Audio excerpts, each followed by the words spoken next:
Alright, can you hear the fireplace sounds at all? Can you hear me at all? Hello?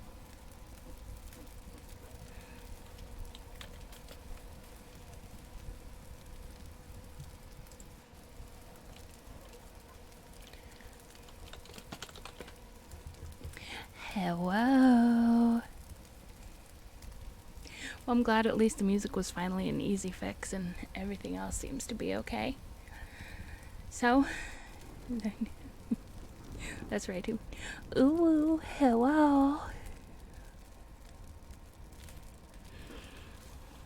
Okay, well, I am glad we are all here and we can all hear everything. And I will put my keyboard back down on the cheese puff container that is acting as a desktop.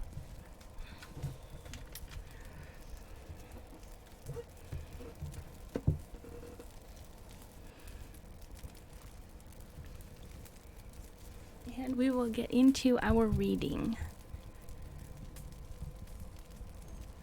And I will try not to get water on the book now that I've found it.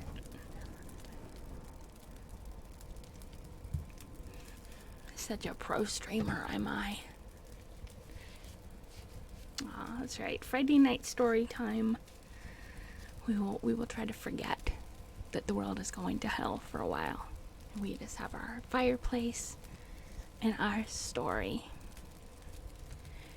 And we are on Chapter 7, The Mirror of Galadriel. And yes, I will probably say words wrong a lot, because I didn't actually watch the movies, so I have no idea how to say these words. It will be fine.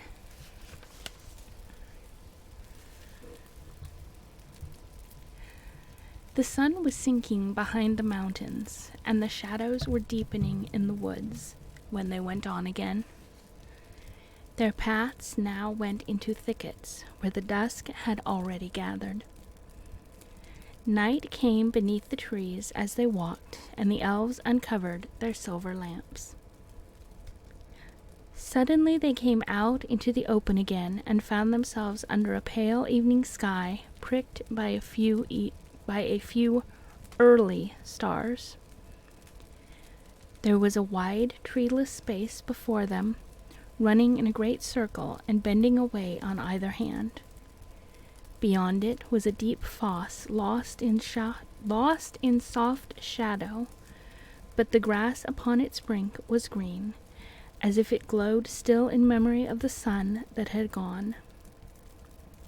Upon the further side there rose to a great height a green wall encircling a green hill thronged with mallow trees, taller than any they had yet seen in all the land. Their height could not be guessed, but they stood up in the twilight like living towers. In their many-tiered branches and amid their ever-moving leaves, countless lights were gleaming, green and gold and silver. Halder turned towards the company. "Welcome to Caras Galadhon," he said. "Here is the city of the Galadrim, where dwell the Lord Celeborn and Galadriel, the Lady of Lorien. But we cannot enter here, for the gates do not look northward. We must go round to the southern side, and the way is not short, for the city is great." There was a road paved with white stone running on the outer brink of the fosse. Along this they went westward, with the city ever climbing up like a green cloud upon their left. And as the night deepened, more lights sprang forth, until all the hill seemed afire with stars. They came at last to a white bridge, and crossing found the great gates of the city. They faced southwest, set between the ends of the encircling wall that here overlapped, and they were tall and strong and hung with many lamps. Halder knocked and spoke, and the gates opened soundlessly, but of guards Frodo could see no sign. The travelers passed within, and the gates shut behind them. They were in a deep lane between the ends of the wall, and passing quickly through it, they entered the city of the trees. No folk could they see, nor hear any feet upon the paths, but there were many voices about them, and in the air above. Far away up on the hill they could hear the sound of singing, falling from on high like soft rain upon leaves. They went along many paths and climbed many stairs, until they came to the high places and saw before them amid a wide fawn a fountain shimmering. It was lit by silver lamps that swung from the boughs of trees, and it fell into a basin of silver from which a white stream spilled. Upon the south side of the lawn there stood the mightiest of all the trees. Its great smooth bole gleamed like gray silk, and up it towered until its first branches, far above, opened their huge limbs under shadowy clouds of leaves. Beside it a broad white ladder stood, and at its foot 3 elves were seated. They sprang up as the travelers approached, and Frodo saw that they were tall and clad in gray mail, and from their shoulders hung long white cloaks. "Here dwell Celeborn and Galadriel," said Haldir. "It is their wish that you should ascend and speak with them." One of the elf wardens then blew a clear note on a small horn, and it was answered 3 times from far above. "I will go first," said Haldir. "Let Frodo come next, and with him Legolas. The others may follow as they wish. It is a long climb for those that are not accustomed to such stairs, but you may rest upon the way." As he climbed slowly up, Frodo passed many fluts, some on one side, some on another, and some set about the bole of the tree so that the ladder passed through them. At a great height above the ground he came to a wide talon, like the deck of a great ship. On it was built a house so large that almost it would have served for a hall of men upon earth.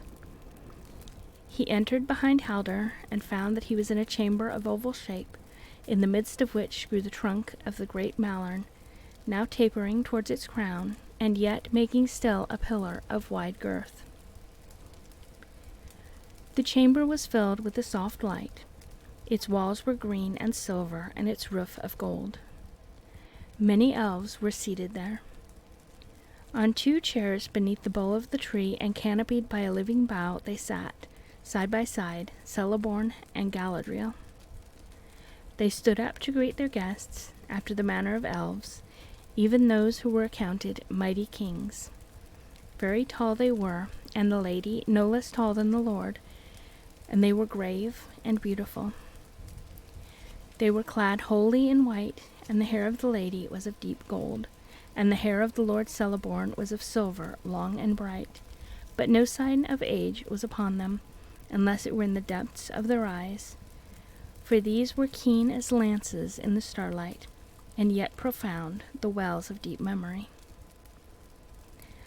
Haldir led Frodo before them, and the Lord welcomed him in his own tongue. The Lady Galadriel said no word, but looked long upon his face. "Sit now beside my chair, Frodo of the Shire," said Celeborn. "When all have come, we will speak together." Each of the companions he greeted courteously by name as they entered. "Welcome, Aragorn, son of Arathorn," he said. "It is 38 years of the world outside since you came to this land, and those years lie heavy on you. But the end is near, for good or ill. Here lay aside your burden for a while. Welcome, son of Thranduil. Too seldom do my kindred journey hither from the north. Welcome, Gimli, son of Gloin. It is long indeed since we saw one of Durin's folk in Caras Galadan. But today we have broken our long law. May it be a sign that though the world is now dark, better days are at hand, and that friendship shall be renewed between our peoples." Gimli bowed low. When all the guests were seated before his chair, the Lord looked at them again. "Here there are 8, he said. 9 were set out. So said the messages. but maybe there has been some change of counsel that we have not heard. Elrond is far away, and darkness gathers between us, and all this year the shadows have grown longer." "Nay, there was no change of counsel," said the Lady Galadriel, speaking for the first time. Her voice was clear and musical, but deeper than women's wont. "Gandalf the Grey set out with the company, but he did not pass the borders of this land. Now tell us where he is, for I much desired to speak with him again, but I cannot see him from afar unless he comes within the fences of Lothlorien.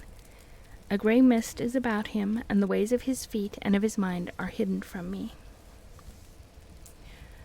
"Alas," said Aragorn, "Gandalf the Grey fell into shadow. He remained in Moria and did not escape." At these words all the elves in the hall cried aloud in grief and amazement. "These are evil tidings," said Celeborn, "the most evil that have been spoken here in long years, full of grievous deeds." He turned to Haldir. "Why has nothing of this been told to me before?" he asked in the elven tongue. "We have not spoken to Haldir of our deeds or our purpose," said Legolas. "At first we were weary, and danger was too close behind, and afterwards we almost forgot our grief for a time as we walked in gladness on the fair paths of Lorien. Yet our grief is great, and our loss cannot be mended," said Frodo. "Gandalf was our guide, and he led us through Moria, and when our escape seemed beyond hope, he saved us, and he fell."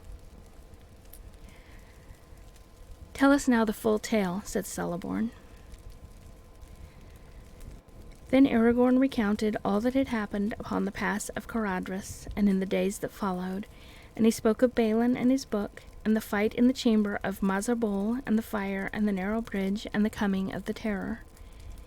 "An evil of the ancient world, it seemed, such as I have never seen before," said Aragorn. "It was both a shadow and a flame, strong and terrible." "It was a Balrog of Morgoth," said Legolas. "Of all elf-banes the most deadly, save the one who sits in the dark tower." "Indeed I saw upon the bridge that which haunts our darkest dreams. I saw Durin's bane," said Gimli in a low voice, and dread was in his eyes. "Alas," said Celeborn, "we long have feared that under Caradhras a terror slept. But had I known that the dwarfs had stirred up this evil in Moria again, I would have forbidden you to pass the northern borders, you and all that went with you. And if it were possible, one would say that at the last Gandalf fell from wisdom into folly, going needlessly into the net of Moria."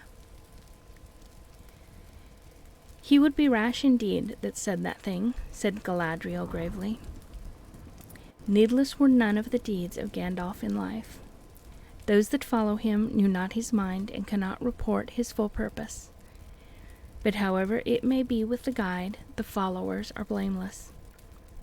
Do not repent of your welcome to the dwarf. If our folk had been exiled long and far from Lothlorien, who of the Galadrim, even Celeborn the Wise, would pass nigh and would not wish to look upon their ancient home, though it had become an abode of dragons? Dark is the water of Khaled Sarem, and cold are the springs of Kibble Nala, and fair were the many-pillared halls of Khazad-dûm in elder days, before the fall of mighty kings beneath the stone." She looked upon Gimli, who sat glowering and sad, and she smiled.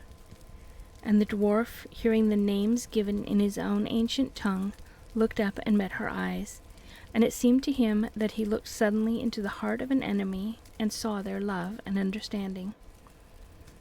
Wonder came upon his face, and then he smiled in answer. He rose clumsily and bowed in dwarf fashion, saying, "Yet more fair is the living land of Lorien, and the Lady Galadriel is above all the jewels that lie beneath the earth." There was silence. At length Celeborn spoke again. "I did not know that your plight was so evil," he said. "Let Gimli forget my harsh words. I spoke in the trouble of my heart. I will do what I can to aid you, each according to his wish and need, but especially that one of the little folk who bears the burden.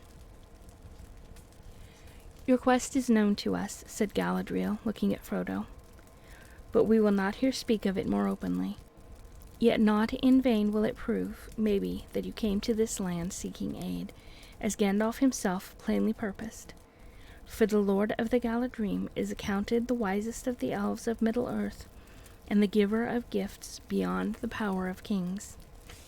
He has dwelt in the west since the days of dawn, and I have dwelt with him years uncounted. For ere the fall of Nargothrond or Gondolin I passed over the mountains, and together through ages of the world we have fought the long defeat.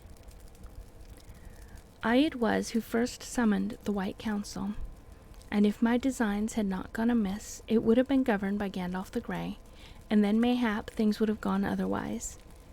But even now there is hope left. I will not give you counsel, saying do this or do that.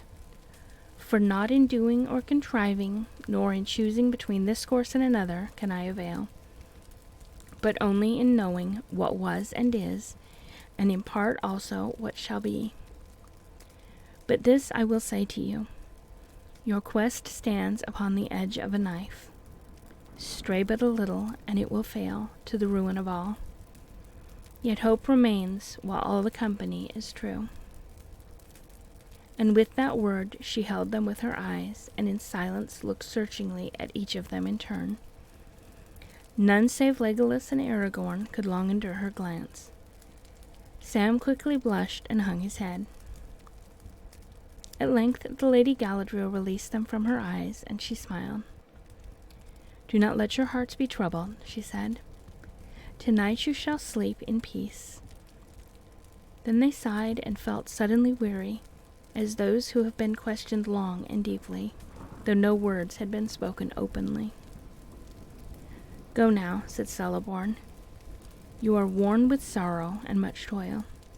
Even if your quest did not conceal us closely, you should have refuge in this city until you were healed and refreshed. Now you shall rest, and we will not speak of your further road for a while.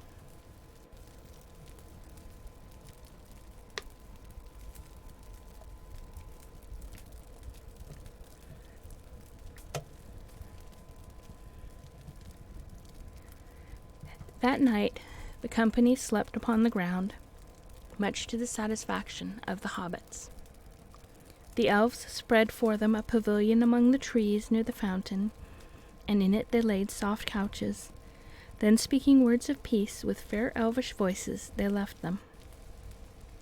For a little while the travelers talked of their night before in the treetops, and of their day's journey, and of the Lord and Lady, for they had not yet the heart to look further back.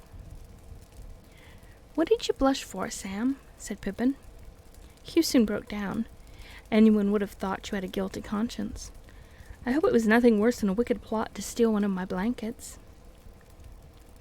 "I never thought no such thing," answered Sam, in no mood for jest. "If you want to know, I felt as if I hadn't got nothing on, and I didn't like it. She seemed to be looking inside me and asking me what I would do if she gave me the chance of flying back home to the Shire in a nice little hole with a bit of garden of my own." "That's funny," said Mary. "Almost exactly what I felt myself, only, well, I don't think I'll say any more," he ended lamely. All of them, it seemed, had fared alike. Each had felt that he was offered a choice between a shadow full of fear that lay ahead and something that he greatly desired. Clear before his mind it lay, and to get it he had only to turn aside from the road and leave the quest and the war against Sauron to others. "And it seemed to me, too," said Gimli, "that my choice would remain secret and known only to myself." "To me it seemed exceedingly strange," said Boromir. "Maybe it was only a test, and she thought to read our thoughts for her own good purpose. But almost I should have said that she was tempting us and offering what she pretended to have the power to give. It need not be said that I refused to listen. The men of Minas Tirith are true to their word, but what he thought that the lady had offered him, Boromir did not tell." And as for Frodo, he would not speak, though Boromir pressed him with questions. "She held you long in her gaze, ring-bearer," he said. "Yes," said Frodo, "but whatever came into my mind, then I will keep there." "Well, have a care," said Boromir, "but I do not feel too sure of this elvish lady and her purposes." "Speak no evil of Lady Galadriel," said Aragorn sternly. "You know not what you say.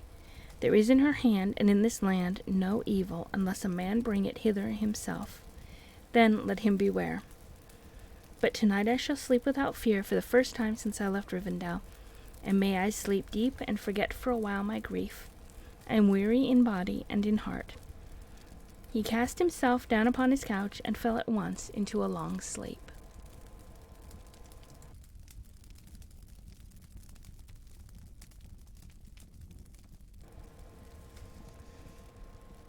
The others soon did the same, and no sound or dream disturbed their slumber. When they woke, they found that the light of day was broad upon the lawn before the pavilion, and the fountain rose and fell, glittering in the sun. They remained some days in Lothlorien, so far as they could tell or remember. All the time that they dwelt there the sun shone clear, save for a gentle rain that fell at times and passed away, leaving all things fresh and clean. The air was cool and soft, as if it were early spring, yet they felt about them the deep and thoughtful quiet of winter. It seemed to them that they did little but eat and drink and rest and walk among the trees, and it was enough. They had not seen the Lord and Lady again, and they had little speech with the elven folk, for few of these knew or would use the Westron tongue. Halder had bidden them farewell and gone back again to the fences of the north, where a great watch was now kept since the tidings of Moria that the company had brought. Legolas was away much with the Galadrim, and after the first night he did not sleep with the other companions.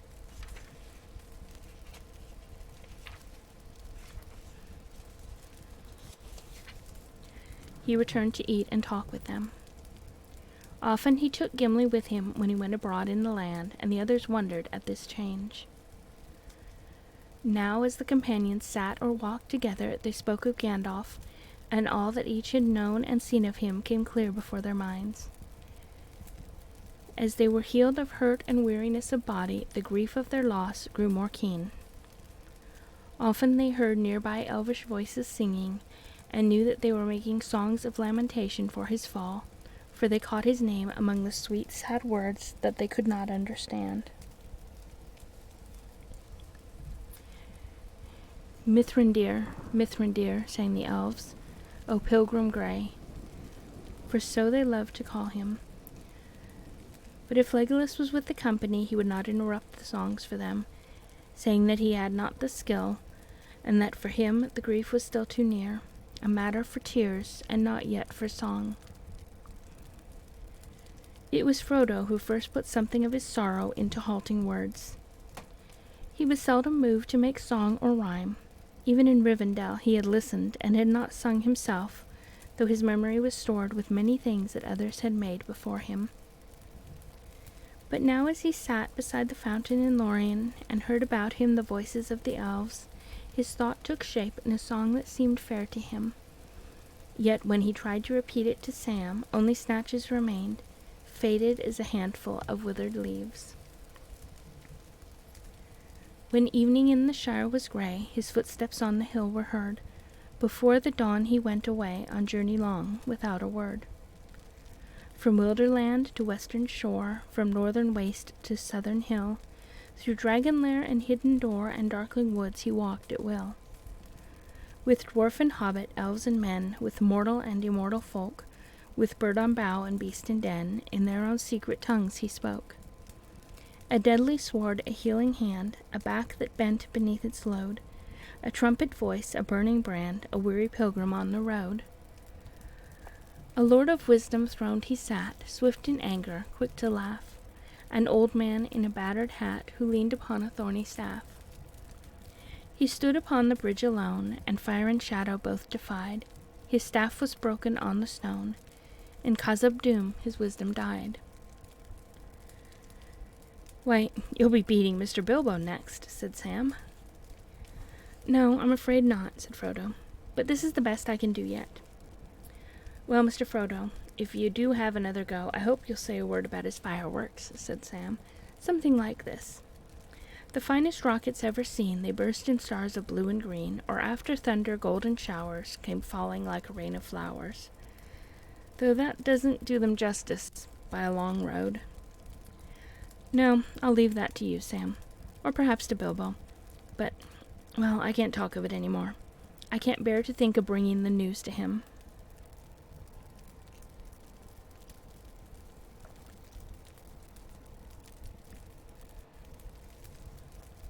One evening, Frodo and Sam were walking together in the cool twilight. Both of them felt restless again. On Frodo suddenly the shadow of parting had fallen. He knew somehow that the time was very near when he must leave Lothlorien. "What do you think of elves now, Sam?" he said. "I asked you the same question once before. It seems a very long while ago. But you have seen more of them since then." "I have indeed," said Sam. "And I reckon there's elves and elves. They're all elvish enough, but they're not all the same. Now these folks aren't wanderers or homeless, and seem a bit nearer to the likes of us. They seem to belong here, even more than hobbits do in the Shire. Whether they've made the land or the land's made them, it's hard to say, if you take my meaning. It's wonderfully quiet here. Nothing seems to be going on, and nobody seems to want it to.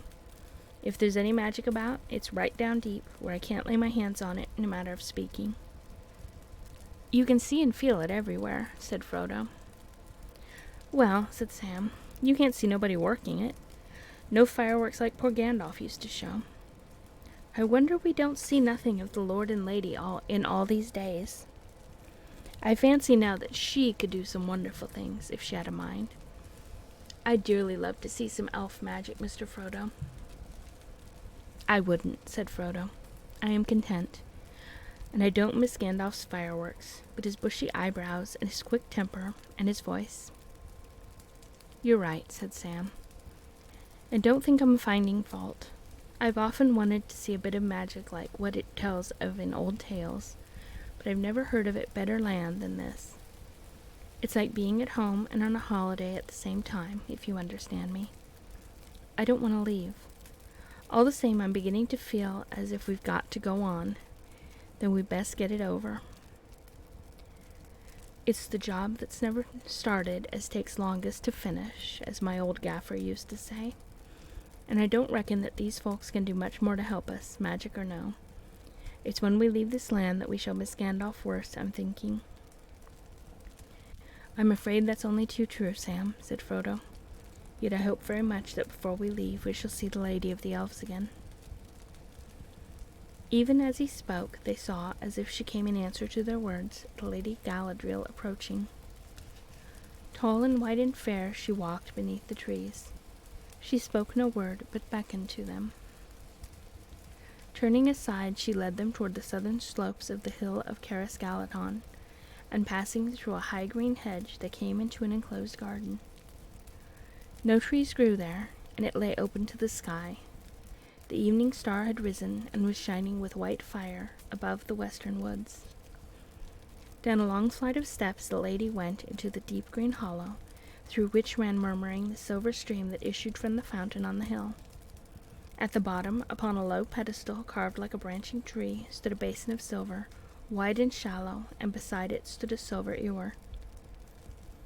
With water from the stream, Galadriel filled the basin to the brim and breathed on it, and when the water was still again, she spoke. "Here is the mirror of Galadriel," she said. "I brought you here so that you may look in it, if you will." The air was very still, and the dell was dark, and the elf lady beside him was tall and pale. "What shall we look for, and what shall we see?" asked Frodo, filled with awe. "Many things I can command the mirror to reveal," she answered, "and to some I can show what they desire to see. But the mirror will also show things unbidden, and those are often stranger and more profitable than things which we wish to behold. What you will see if you leave the mirror free to work, I cannot tell, for it shows things that were, and things that are, and things that yet may be. But which it is that he sees, even the wisest cannot always tell. Do you wish to look?" Frodo did not answer. "And you?" she said, turning to Sam. "For this is what your folk would call magic, I believe, though I do not understand clearly what they mean. And they seem to use the same word of the deceits of the enemy. But this, if you will, is the magic of Galadriel. Did you not say that you wished to see elf magic?" "I did," said Sam, trembling a little between fear and curiosity. "I'll have a peep, lady, if you're willing." "And I'd not mind a glimpse of what's going on at home," he said, in an aside to Frodo. "It seems a terrible long time that we've been away. But there, like as not, I'll only see the stars, or something that I won't understand." "Like as not," said the lady with a gentle laugh.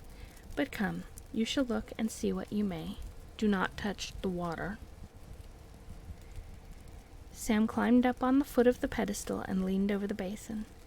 The water looked hard and dark. Stars were reflected in it. "There's only stars, as I thought," he said. Then he gave a low gasp, for the stars went out. As if a dark veil had been withdrawn, the mirror grew gray, and then clear. There was sun shining, and the branches of trees were waving and tossing in the wind. But before Sam could make up his mind what it was that he saw, the light faded, and now he thought he saw Frodo, with a pale face, lying fast asleep under a dark, great cliff. Then he seemed to see himself going along a dim passage and climbing an endless winding stair. It came to him suddenly that he was looking urgently for something, but what it was he did not know. Like a dream, the vision shifted and went back, and he saw the trees again. But this time they were not so close, and he could see what was going on. They were not waving in the wind, they were falling, crashing to the ground. "Hi!" cried Sam in an outraged voice. "There's that Ted Sanding man a-cutting down trees as he shouldn't. They didn't ought to be felled. It's that avenue beyond the mill that shades the road to Bywater. I wish I could get at Ted, and I'd fell him." But now Sam noticed that the old mill had vanished, and a large red brick building was being put up where it had stood. Lots of folks were busily at work. There was a tall red chimney nearby. Black smoke seemed to cloud the surface of the mirror. "There's some devilry at work in the Shire," he said. "Elrond knew what he was about when he wanted to send Mr. Merry back."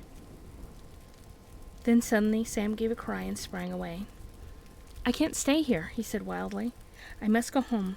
They've dug up Bagshot Row, and there's the poor old gaffer going down the hill with his bits of things on a barrow. I must go home."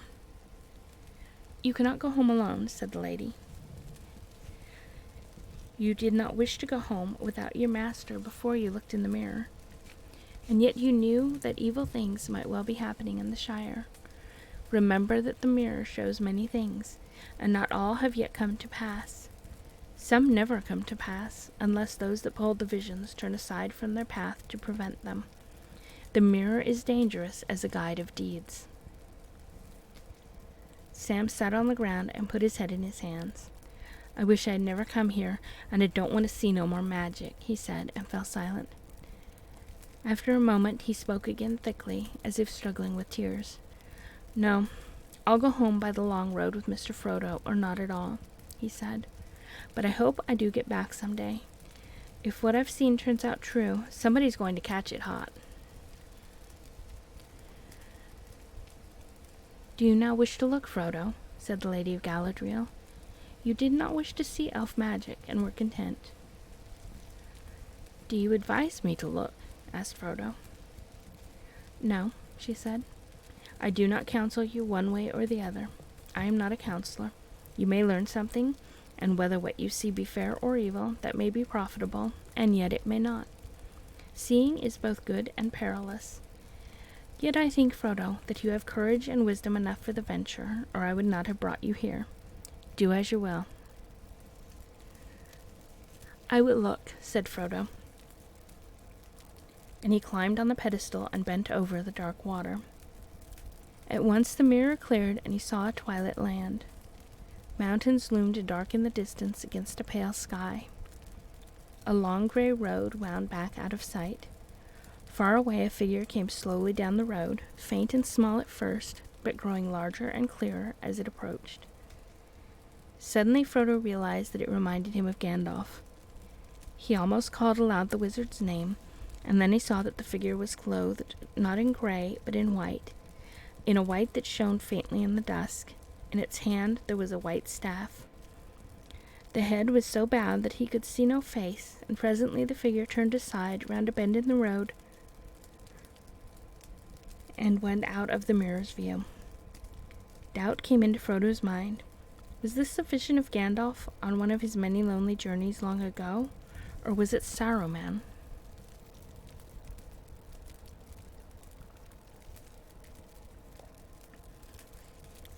The vision now changed. Brief and small, but very vivid, he caught a glimpse of Bilbo walking restlessly about his room. The table was littered with disordered papers. Rain was beating on the windows. Then there was a pause, and after it many swift scenes followed that Frodo in some way knew to be parts of a great history which he had never seen before, but knew at once. The sea. Darkness fell. The sea rose and raged in a great storm.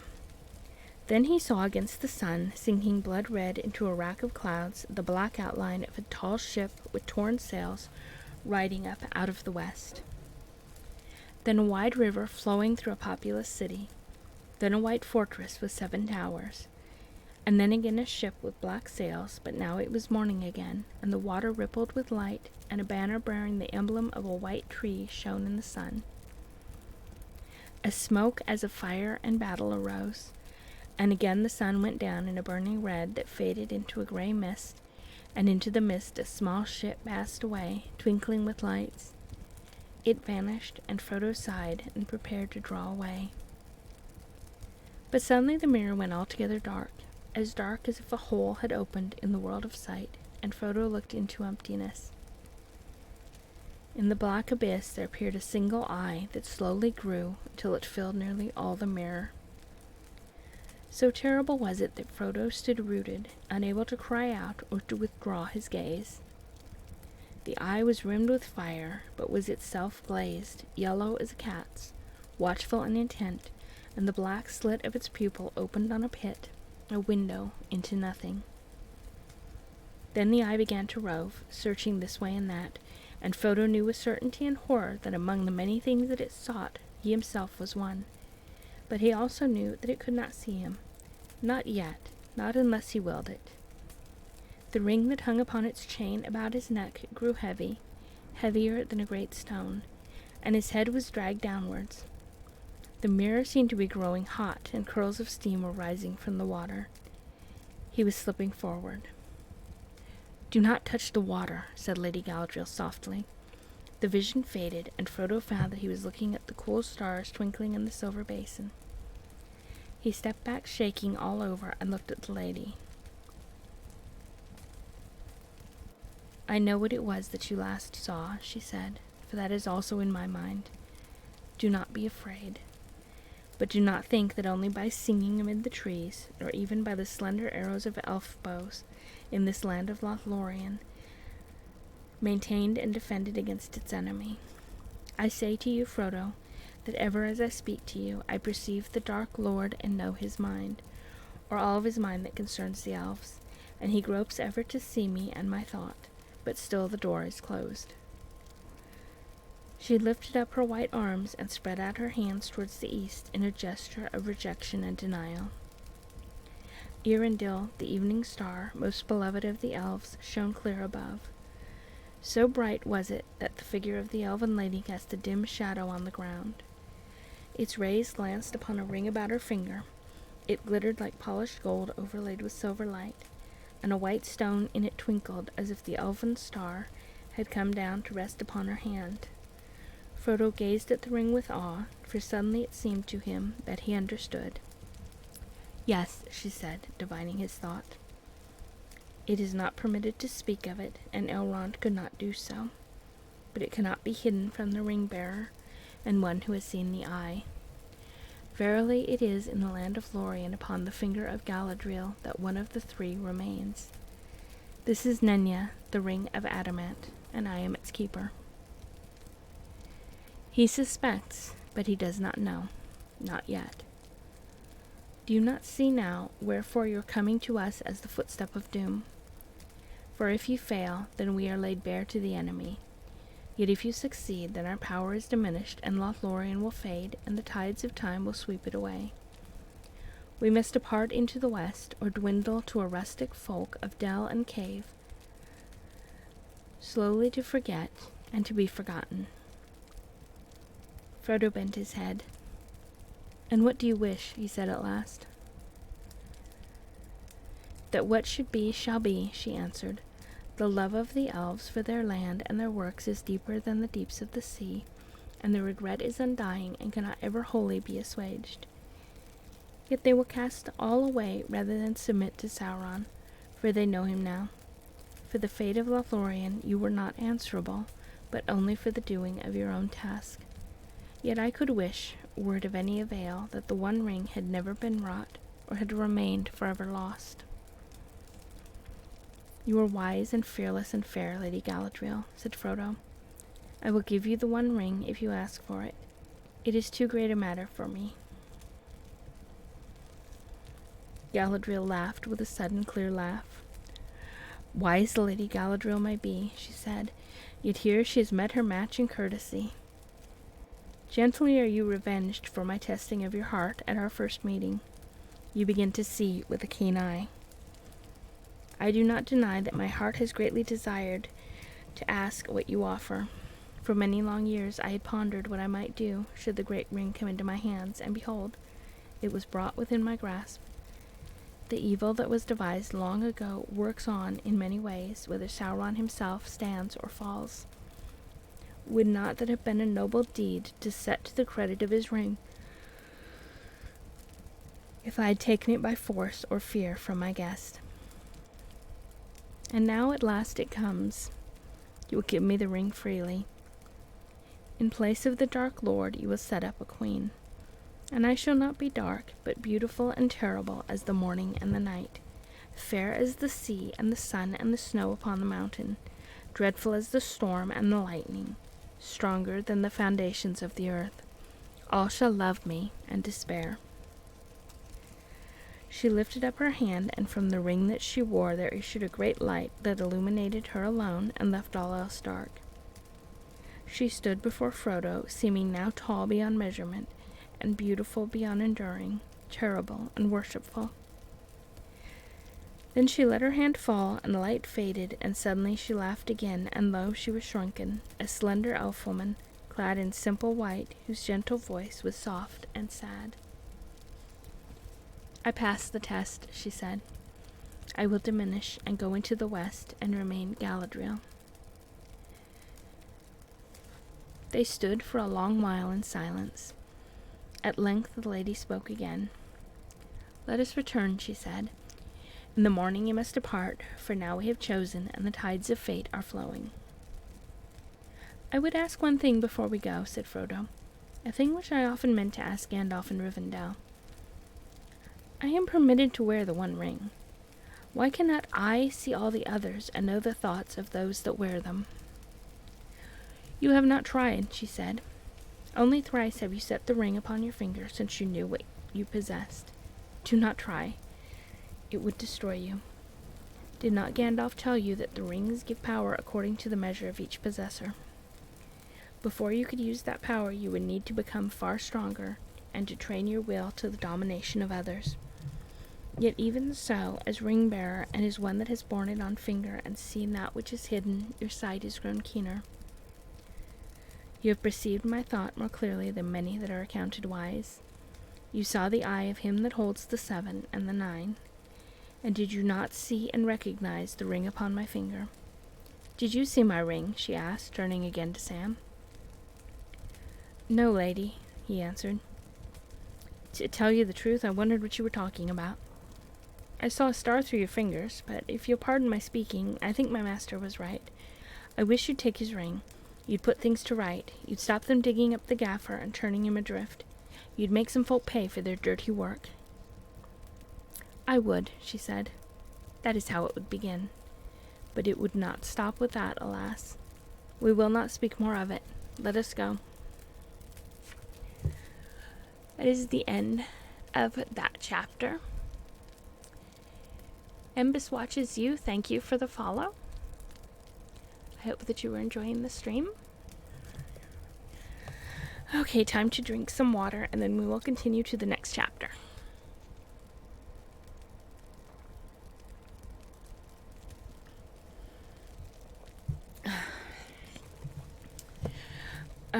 We just finished chapter 7, and we are going on to chapter 8. I think. I don't have the command isn't working for Discord anymore, is it? Because I didn't start up that bot. But there's a link to the Discord underneath the channel in the information stuff. There's a link to the Discord, and I can probably find it myself. And I will post a link to it.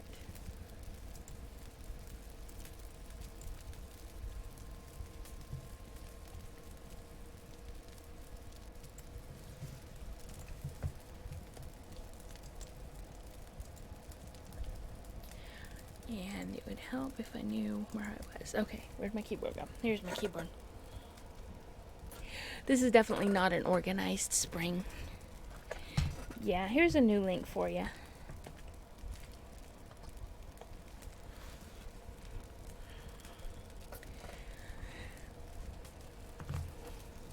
You're welcome. I said not the most organized of streamers, and I forgot that link that was down there expired. Okay, back onto the cheese puffs you go, keyboard.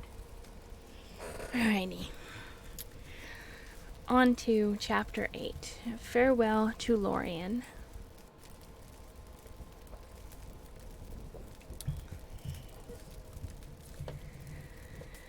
That night the company was again summoned to the chamber of Celeborn, and there the lord and lady greeted them with fair words.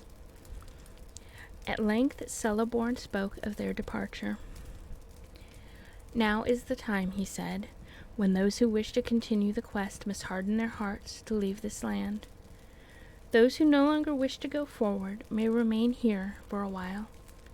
But whether they stay or go, none can be sure of peace. For we are come now to the edge of doom. Here those who wish may await the oncoming of the hour till either the ways of the world lie open again, or we summon them to the last need of Lorien. Then they may return to their own lands, or else go to the long home of those that fall in battle." There was silence. "They all resolved to go forward," said Galadriel, looking in their eyes. "As for me," said Boromir, "my way home lies onward and not back." "That is true," said Celeborn, "but is all this company going with you to Minas Tirith?" "We have not decided our course," said Aragorn. "Beyond Lothlorien, I do not know what Gandalf intended to do. Indeed, I do not think that even he had any clear purpose." "Maybe not," said Celeborn. "Yet when you leave this land, you can no longer forget the great river. And some of you know well, it cannot be crossed by travelers with baggage between Lorien and Gondor, save by boat. And are not the bridges of Osgiliath broken down, and all the landing held now by the enemy? On which side will you journey?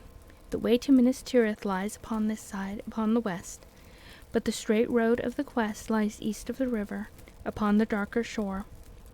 Which shore will you now take?" "If my advice is heeded, it will be the western shore, and the way to Minas Tirith," answered Boromir. "But I am not the leader of the company." The others said nothing, and Aragorn looked doubtful and troubled. "I see that you do not yet know what to do," said Celeborn.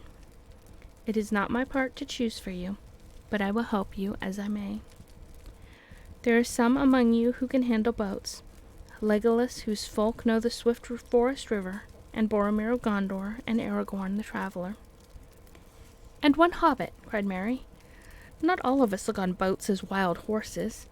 My people live by the banks of the Brandywine." "That is well," said Celeborn. "Then I will furnish your company with boats. They must be small and light, for if you go far by water, there are places where you will be forced to carry them. You will come to the rapids of Sarn Gabir, and maybe at last to the great falls of Rauras, where the river thunders down from Nen Hitho. And there are other perils. Boats may make your journey less toilsome for a while, yet they will not give you counsel. In the end, you must leave them and the river and turn west or east." Aragorn thanked Celeborn many times. The gift of boats comforted him much, not least because there would now be no need to decide his course for some days. The others, too, looked more hopeful. Whatever perils lay ahead, it seemed better to float down the broad tide of Anduin to meet them than to plod forward with bent backs. Only Sam was doubtful. He, at any rate, still thought boats as bad as wild horses, or worse, and not all the dangers that he had survived made him think better of them. "All shall be prepared for you and await you at the haven before noon tomorrow," said Celeborn. "I will send my people to you in the morning to help you make ready for the journey.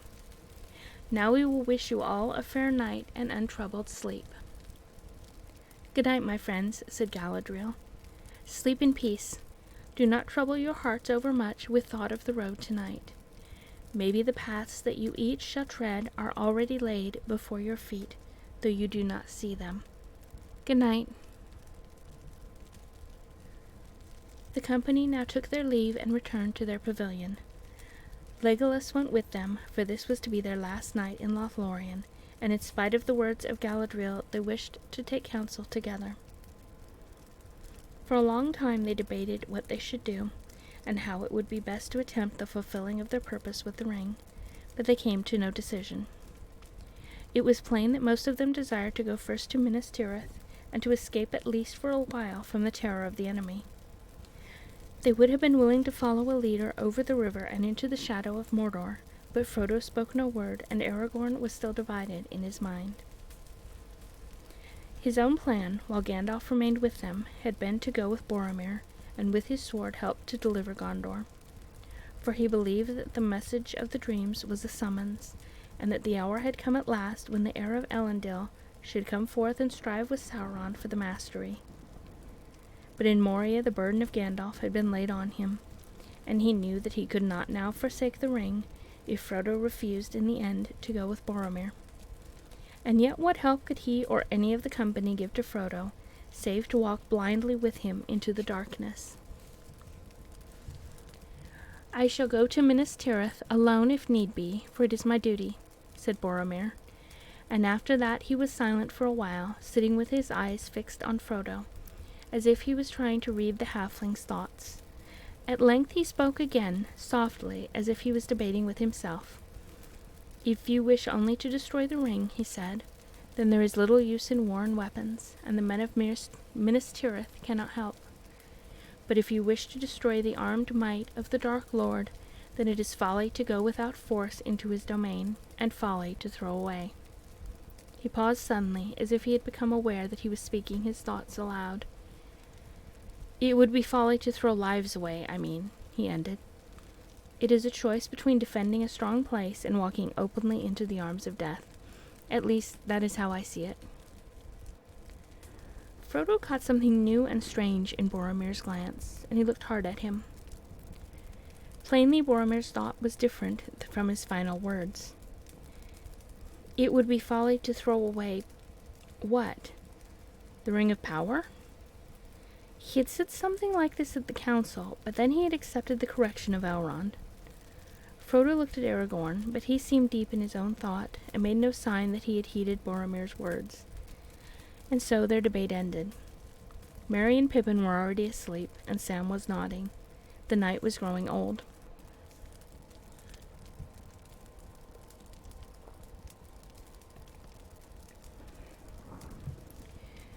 In the morning, as they were beginning to pack their slender goods, elves that could speak their tongue came to them and brought them many gifts of food and clothing for the journey.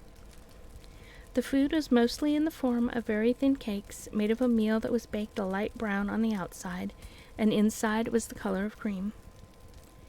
Gimli took up one of the cakes and looked at it with a doubtful eye. "Cram," he said under his breath, as he broke off a crisp corner and nibbled at it.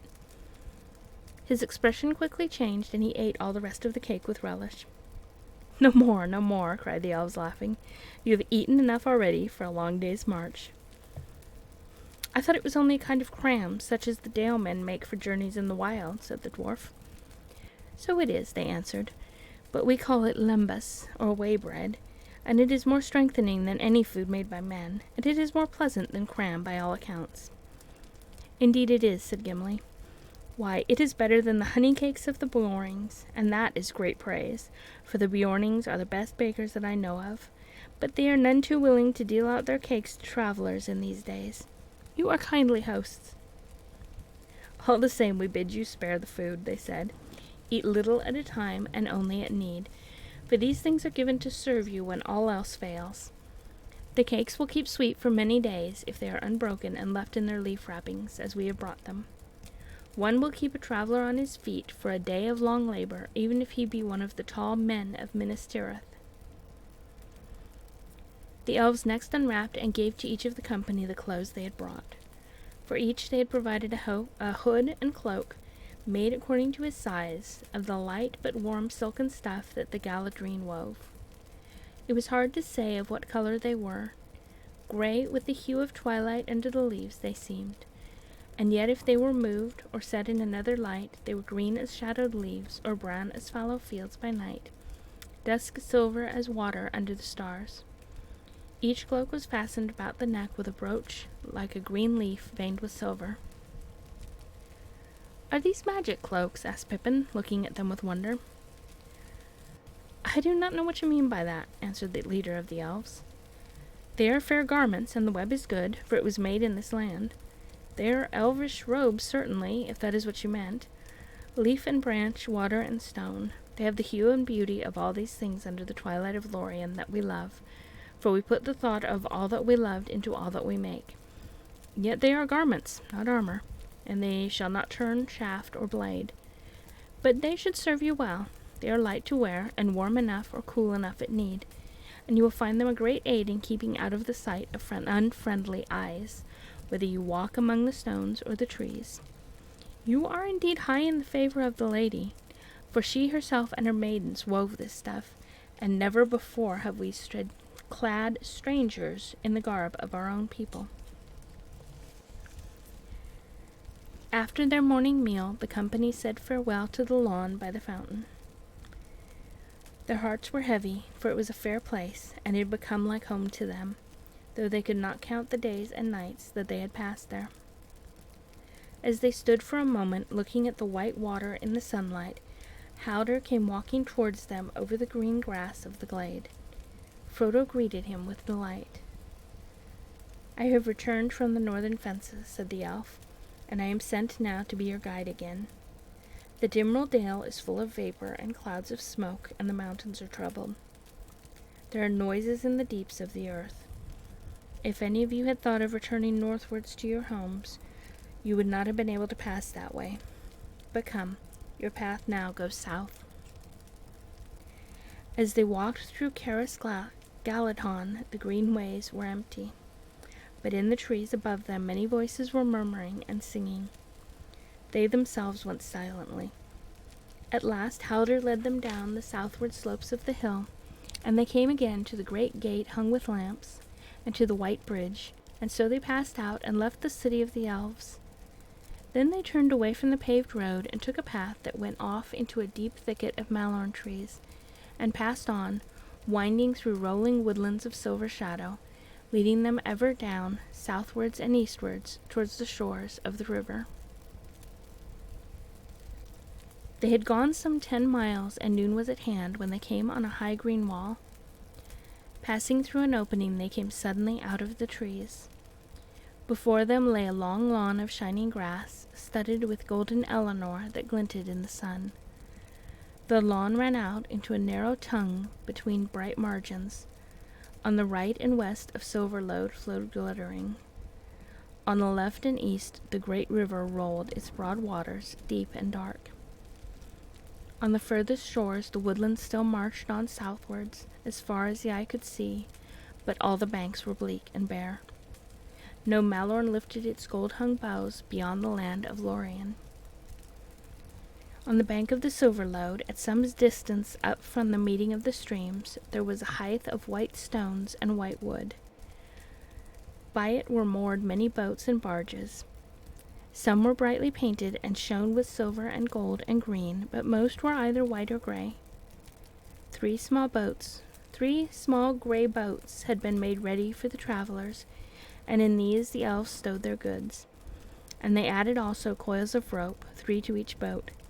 Slender they looked, but strong, silken to the touch, gray of hue like the elven cloaks. "What are these?" asked Sam, handing one that lay upon the greensward. "Ropes, indeed," answered an elf from the boats. "Never travel far without a rope, and one that is long and strong and light. Such are these. They may be a help in many need." "You don't need to tell me that," said Sam. "I came without any, and I've been worried ever since. But I was wondering what these were made of, knowing a bit about rope making. It's in the family, as you might say." "These are made of hithlain," said the elf, "but there is no time now to instruct you in the art of their making. Had we known that this craft delighted you, we could have taught you much. But now, alas, unless you should at some time return hither, you must be content with our gift. May it serve you well."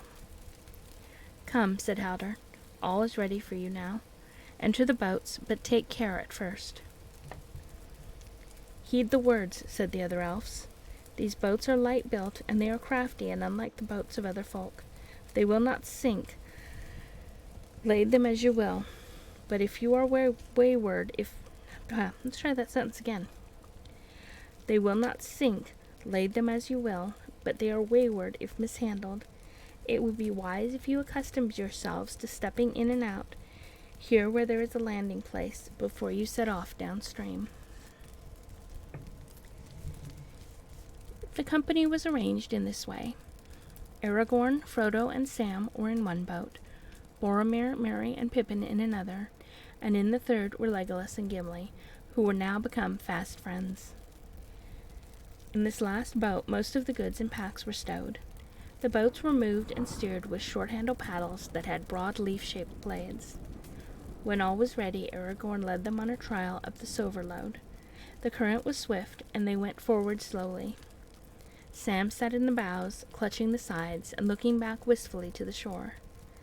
The sunlight glittering on the water dazzled his eyes. As they passed beyond the green field of the Tongue, the trees drew down to the river's brink. Here and there golden leaves tossed and floated on the rippling stream.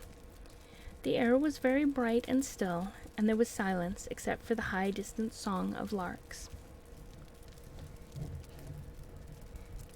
They turned a sharp bend in the river, and there, sailing proudly down the stream towards them, they saw a swan of great size. The water rippled on either side of the white breast beneath its curving neck.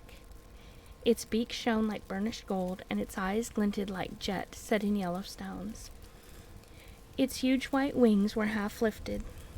A music came down the river as it drew nearer, and suddenly they perceived that it was a ship, wrought and carved with elven skill in the likeness of a bird. 2 elves clad in white steered it with black paddles. In the midst of the vessel sat Celeborn, and behind him stood Galadriel, tall and white. A circlet of golden flowers was in her hair, and in her hand she held a harp, and she sang.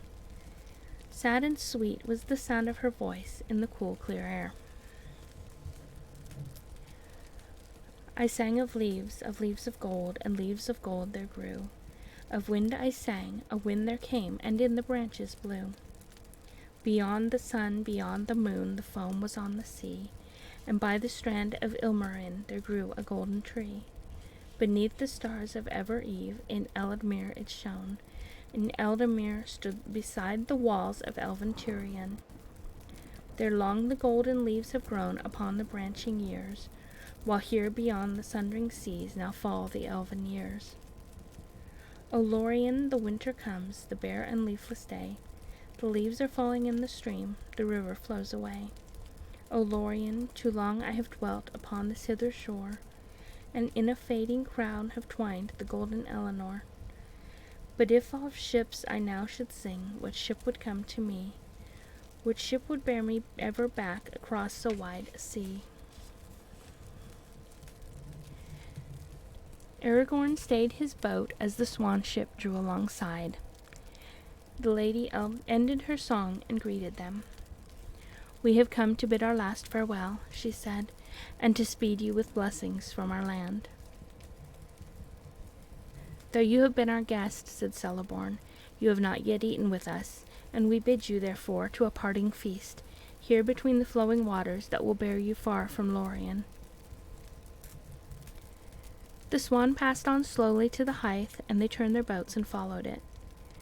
There in the last end of Egladil, upon the green grass, the parting feast was held, but Frodo ate and drank little, heeding only the beauty of the lady and her voice. She seemed no longer perilous or terrible, nor filled with hidden power. Already she seemed to him, as by men of later days elves still at times are seen, present and yet remote, a living vision of that which has already been left far behind by the flowing streams of time. After they had eaten and drunk, sitting upon the grass, Celeborn spoke to them again of their journey, and lifting his hand he pointed south to the woods beyond the Tongue. "As you go down the water," he said, "you will find that the trees will fail, and you will come to a barren country. There the river flows in stony vale amid high moors, until at last, after many leagues, it comes to the tall islands of the Tindrock, what we call Talbrandir. There it casts its arms about the steep shores of the isle, and falls then with a great noise and smoke over the cataracts of Rauris down into the Nindolf, the Wetwang, as it is called in your tongue. That is a wide region of sluggish fen, where the streams become tortuous and much divided. There the Entwash flows in by many mouths from the forest of Fangorn in the west. About that stream, on this side of the great river, lies Rowan. On the further side are the bleak hills of the Emyn Muil. The wind blows from the east there, for they look out over the dead marshes and the no-man lands to Cirith Gorgur and the black gates of Mordor. Boromir and any that go with him seeking Minas Tirith will do well to leave the great river above Rauris and cross the Entwash before it finds the marshes. Yet they should not go too far up that stream, nor risk becoming entangled in the forest of Fangorn. That is a strange land, and is now little known. But Boromir and Aragorn doubtless do not need this warning." "Indeed, we have heard of Fangorn in Minas Tirith," said Boromir. "But what I have heard seems to me for the most part old wives' tales, such as we tell to our children. All that lies north of Rowan is now to us so far away that fancy can wander freely there. Of old Fangorn lay upon the borders of our realm, but it is now many lives of men since any of us visited it, to prove or disprove the legends that have come down from distant years. I have myself been at whiles in Rowan, but I have never crossed it northwards. When I was sent out as a messenger, I passed through the gap by the skirts of the White Mountains, and crossed the Isen and the Grey Flood into Northerland. A long and wearisome journey. 400 leagues I reckoned it, and it took me many months, for I lost my horse at Tharbad, at the fording of the Grey Flood. After that journey, and the road I have trodden with his company, I do not much doubt that I shall find a way through Rowan, and Fangorn too, if need be." "Then I need say no more," said Celeborn. "But do not despise the lore that has come down from distant years, for oft it may chance that old wives keep in memory word of things that once were needful for the wise to know."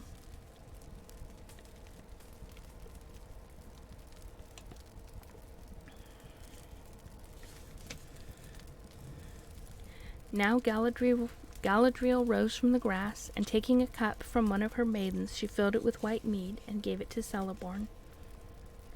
"Now it is time to drink the cup of farewell," she said.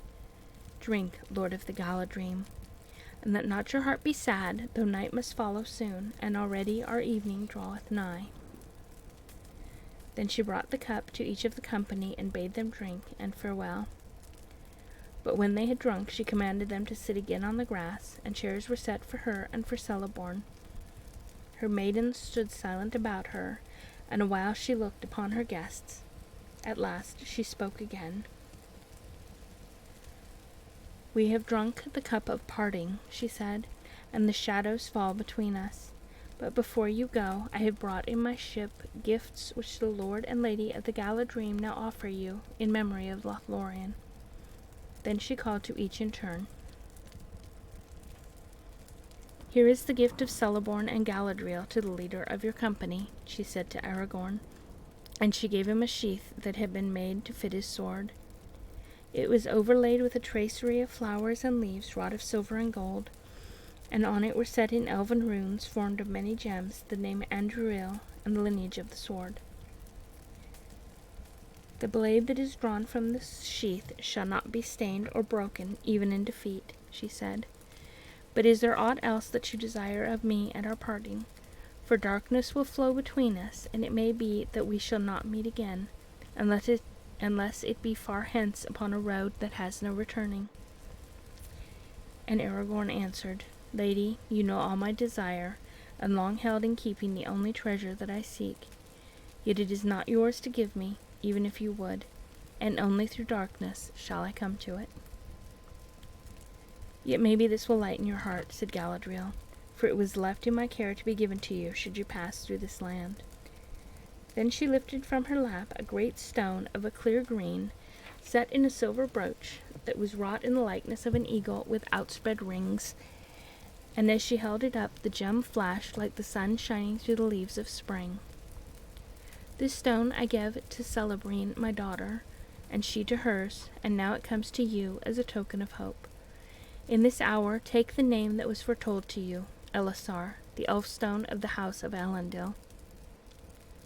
Then Aragorn took the stone and pinned the brooch upon his breast, and those who saw him wondered, for they had not marked before how tall and kingly he stood, and it seemed to them that many years of toil had fallen from his shoulders. "For the gifts that you have given me I thank you," he said, "O Lady of Lorien, of whom were sprung Celebrine and Arwen Evenstar. What praise could I say more?" The lady bowed her head, and she turned then to Boromir, and to him she gave a belt of gold. And to Merry and Pippin she gave small silver belts, each with a clasp wrought like a golden flower. To Legolas she gave a bow such as the Galadrim used, longer and stouter than the bows of Mirkwood, and strung with a string of elf hair. With it went a quiver of arrows. "For you, little gardener and lover of trees," she said to Sam, "I have only a small gift." She put into his hand a little box of plain grey wood, unadorned save for a single silver rune upon the lid. "Here is set G for Galadriel," she said, "but it may stand for garden in your tongue. In this box there is earth from my orchard, and such blessings as Galadriel has still to bestow is upon it. It will not keep you on your road, nor defend you against any peril, but if you keep it and see your home again at last, then perhaps it may reward you. Though you should find all barren and laid waste, there will be few gardeners in Middle Earth that will bloom like your garden, if you sprinkle this earth there. Then you may remember Galadriel, and catch a glimpse of far-off Lorien that you have seen only in our winter, for our spring and our summer are gone by, and they will never be seen on earth again, save in memory." Sam went red to the ears and muttered something inaudible as he clutched the box and bowed as well as he could. "And what gift would a dwarf ask of the elves?" said Galadriel, turning to Gimli. "None, lady," answered Gimli. "It is enough for me to have seen the Lady of the Galadrim, and to have heard her gentle words. Hear all ye elves," she cried to those around her. "Let none say again that dwarfs are grasping and ungracious. Yet surely, Gimli, son of Gloin, you desire something I could give. Name it, I bid you. You should not be the only guest without a gift." "There is nothing, Lady Galadriel," said Gimli, bowing low and stammering. Nothing, unless it is permitted to ask, nay, to name a single strand of your hair, which surpasses the gold of the earth as the stars surpass the gems of mine. I do not ask for such a gift, but you commanded me to name my desire." The elves stirred and murmured with astonishment, and Celeborn gazed at the dwarf in wonder, but the lady smiled. "It is said that the skill of the dwarfs is in their hands rather than in their tongues," she said. "Yet that is not true of Gimli, for none have ever made to me a request so bold, and yet so courteous. And how shall I refuse, since I commanded him to speak? But tell me, what would you do with such a gift?" "Treasure it, lady," he answered, "in memory of your words to me at our first meeting, and if ever I return to the smithies of my home, it shall be set in imperishable crystal to be an heirloom of my house and a pledge of goodwill between the mountain and the wood until the end of days."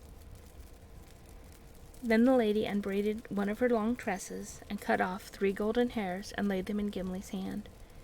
"These words shall go with the gift," she said. "I do not foretell, for all foretelling is now vain. On the one hand lies darkness, and on the other only hope. But if hope should not fail, then I say to you, Gimli, son of Gloin, that your hands shall flow with gold, and yet over you gold shall have no dominion."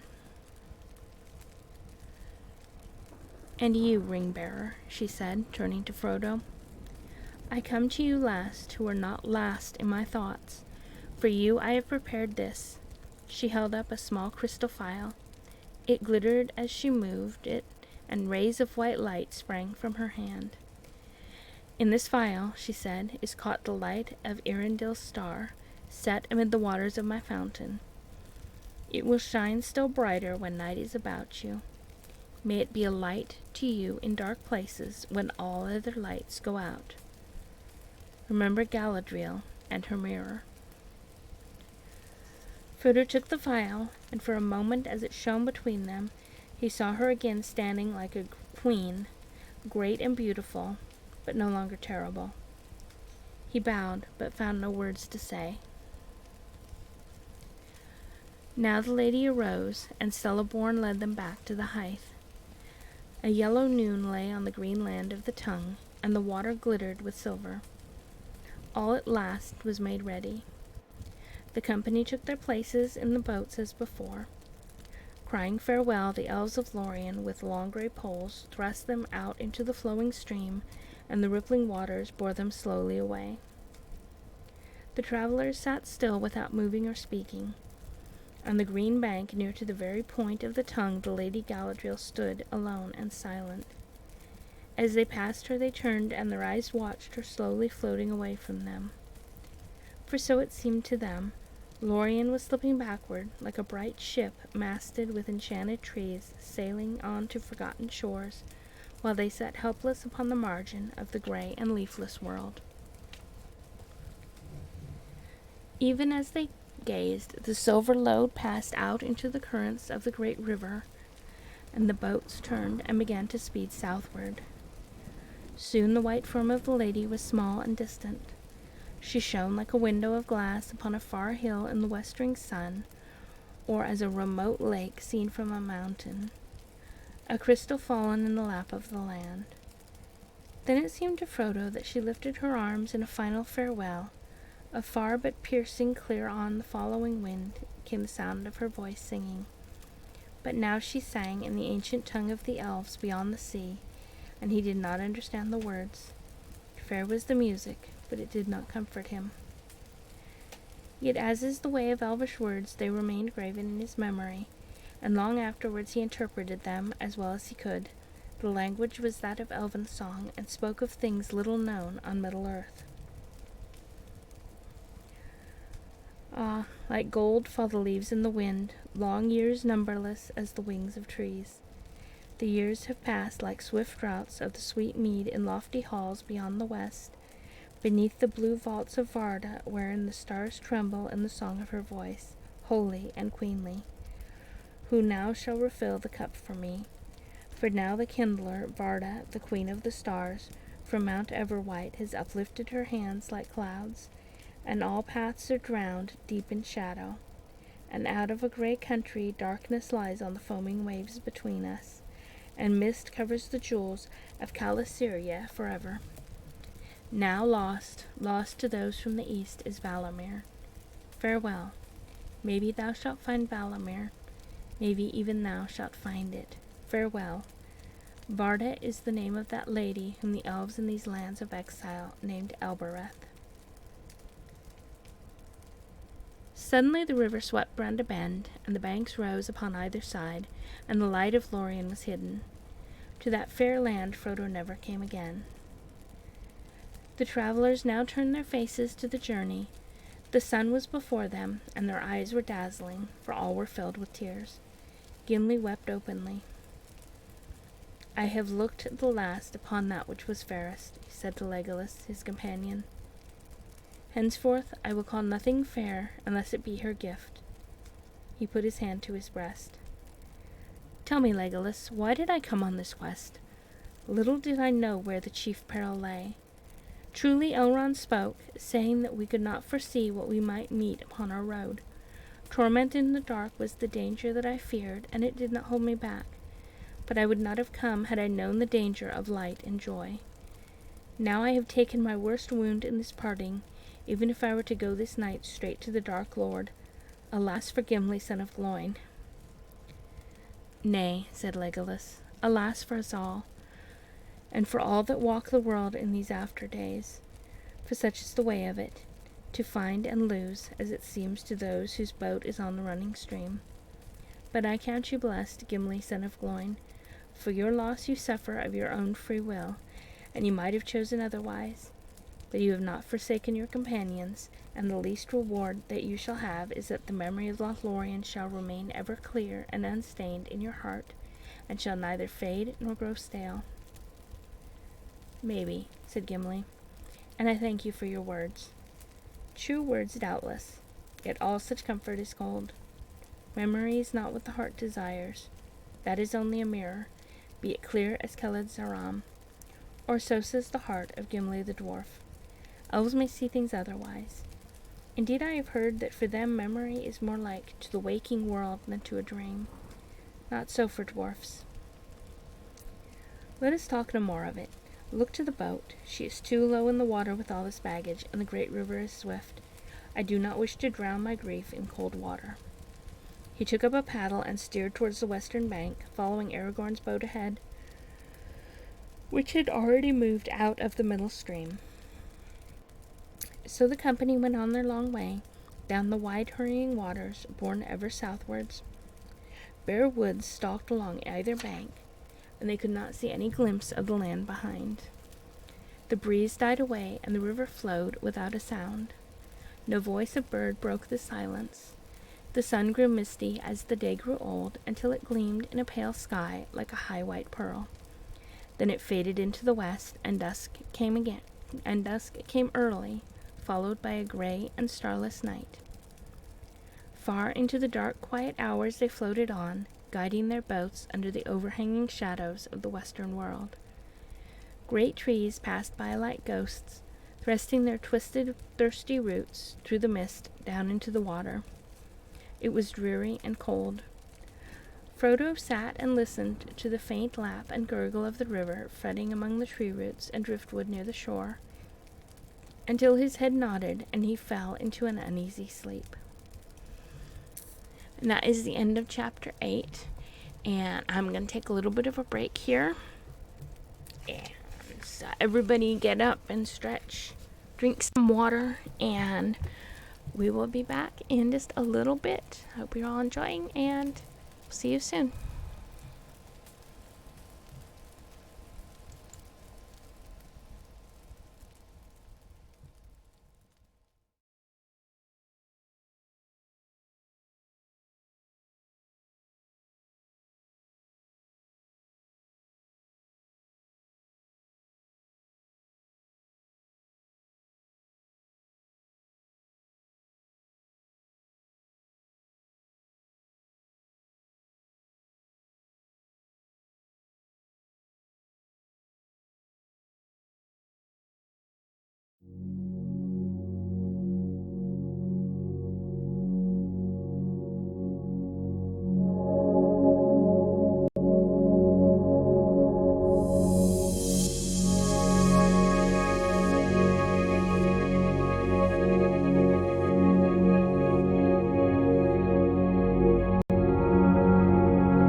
We are back, and I finally remembered to turn the microphone back on. Mikachu, it's good to see you.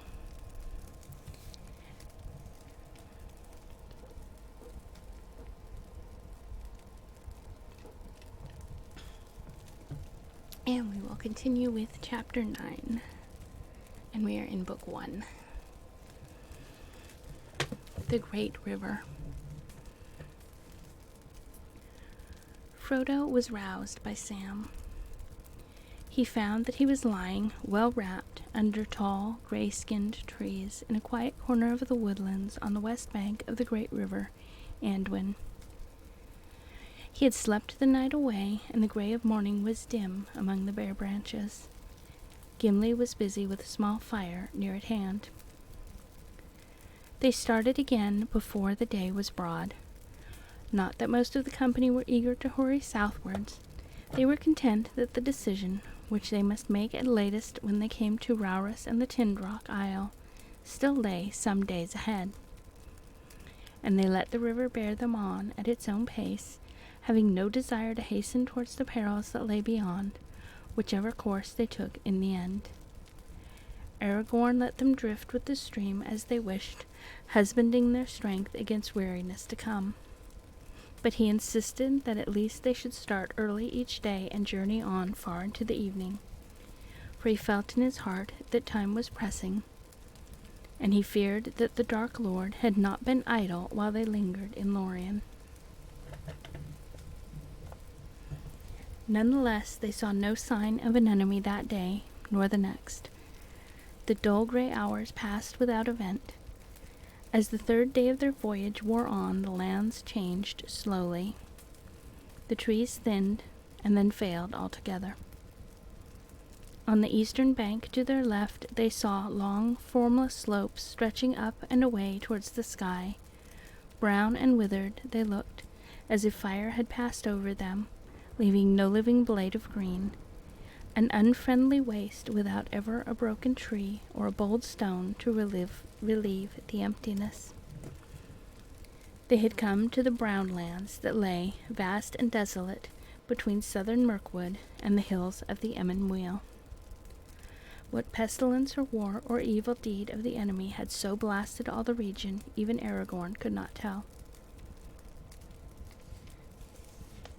Upon the west to their right, the land was treeless also, but it was flat, and in many places green with wide plains of grass. On this side of the river they passed forests of great reeds, so tall that they shut out all view to the west, as the little boats were rustling by along their fluttering borders. Their dark, withered plumes bent and tossed in the light, cold airs, hissing softly and sadly. Here and there, through openings, Frodo could catch sudden glimpses of rolling meads, and far beyond them hills in the sunset, and away on the edge of sight a dark line where marched the southernmost ranks of the Misty Mountains. There was no sign of living, moving things, save birds. Of these there were many, small fowl whistling and piping in the reeds, but they were seldom seen. Once or twice the travelers heard the rush and whine of swan wings, and looking up they saw a great phalanx streaming along the sky. "Swans," said Sam, "and mighty big ones, too." "Yes," said Aragorn, "and they are black swans." "How wide and empty and mournful all this country looks," said Frodo. "I always imagined that as one journeyed south it got warmer and merrier, until winter was left behind forever." "But we have not journeyed far south yet," answered Aragorn. "It is still winter, and we are far from the sea. Here the world is cold until the sudden spring, and we may yet have snow again. Far away down in the Bay of Belfalis, to which Anduin runs, it is warm and merry, maybe, or would be but for the enemy. But here we are not above 60 leagues, I guess, south of the South Farning away in your shire, hundreds of long miles yonder. You are looking now southwest across the north plains of the Riddermark, Rowan the land of the Horse Lords. Ere long we shall come to the mouth of the Limelight that runs down from Fangorn to join the great river. That is the north boundary of Rowan, and of old all that lay between Limelight and the White Mountains belonged to the Rohirrim. It is rich in pleasant land, and its grass has no rival, but in these evil days folks do not dwell by the river or ride often to its shores. Anduin is wide, yet the orcs can shoot their arrows far across the stream, and of late it is said they have dared to cross the water and raid the herds and studs of Rowan. Sam looked from bank to bank uneasily. The trees had seemed hostile before, as if they harbored secret eyes and lurking dangers. Now he wished all the trees were still there. He felt that the company was too naked, afloat in little open boats in the midst of shelterless lands and on a river that was the frontier of war. In the next day or two, as they went on, borne steadily southwards, this feeling of insecurity grew on all the company. For a whole day they took to their paddles and hastened forward. The banks slid by. Soon the river broadened and grew more shallow.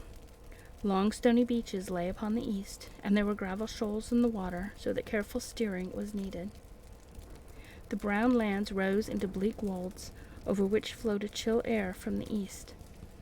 On the other side of the meads had become rolling downs of withered grass amidst a land of fen and tussock. Frodo shivered, thinking of the lawns and fountains, the clear sun and gentle rains of Lothlorien. There was little speech and no laughter in any of the boats. Each member of the company was busy with his own thoughts.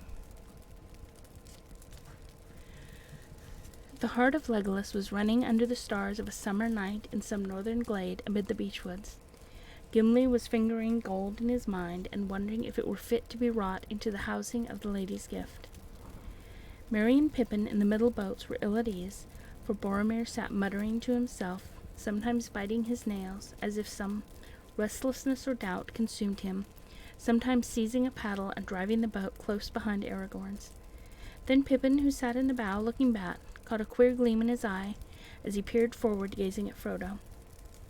Sam had long ago made up his mind that, though boats were maybe not as dangerous as he had been brought up to believe, they were far more uncomfortable than even he had imagined. He was cramped and miserable, having nothing to do but stare at the winter lands crawling by and the gray water on either side of him. Even when the paddles were in use, they did not trust Sam with one. As dusk drew down on the fourth day, he was looking back over the bowed heads of Frodo and Aragorn and the following boats. He was drowsy and longed for camp and the feel of earth under his toes. Suddenly something caught his sight. At first he stared at it listlessly, then he sat up and rubbed his eyes, but when he looked again, he could not see it any more. That night they camped on a small eyot close to the western bank. Sam lay rolled in blankets beside Frodo. "I had a funny dream an hour or two before we stopped, Mr. Frodo," he said. "Or maybe it wasn't a dream. Funny it was, anyway." "Well, what was it?" said Frodo, knowing that Sam would not settle down until he had told his tale, whatever it was. "I haven't seen or thought of anything to make me smile since we left Lothlorien." "It wasn't funny that way, Mr. Frodo. It was queer. All wrong, if it wasn't a dream. And you had best hear it. It was like this. I saw a log with eyes." "The log's all right," said Frodo. "There are many in the river. But leave out the eyes." "That I won't," said Sam. "'Twas the eyes as made me sit up, so to speak. I saw what I took to be a log floating along in the half-light behind Gimli's boat, but I didn't give much heed to it. Then it seemed as if the log was slowly catching us up, and that was peculiar, as you might say, seeing as we were all floating on the stream together. And then I saw the eyes, two pale sort of points, shiny-like, on a hump at the near end of the log. What's more, it wasn't a log, for it had paddle feet, like a swan's almost, only they seemed bigger and kept dipping in and out of the water. That's when I sat right up and rubbed my eyes, meaning to give a shout, if it was still there, when I had rubbed the drouse out of my head. For the whatever it was coming along fast now and getting close behind Gimli. But whether those two lamps spotted me moving and staring, or whether I came to my senses, I don't know. When I looked again, it wasn't there, Yet I think I caught a glimpse with the tail of my eye, as the saying is, of something dark shooting under the shadow of the bank. I couldn't see no more eyes, though. I said to myself, dreaming again, Sam Ganji. I said no more just then. But I've been thinking since, and now I'm not so sure. What do you make of it, Mr. Frodo?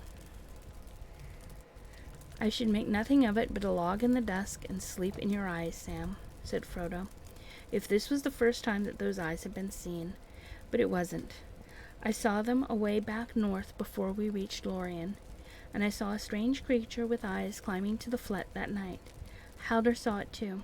And do you remember the report of the elves that went after the orc band?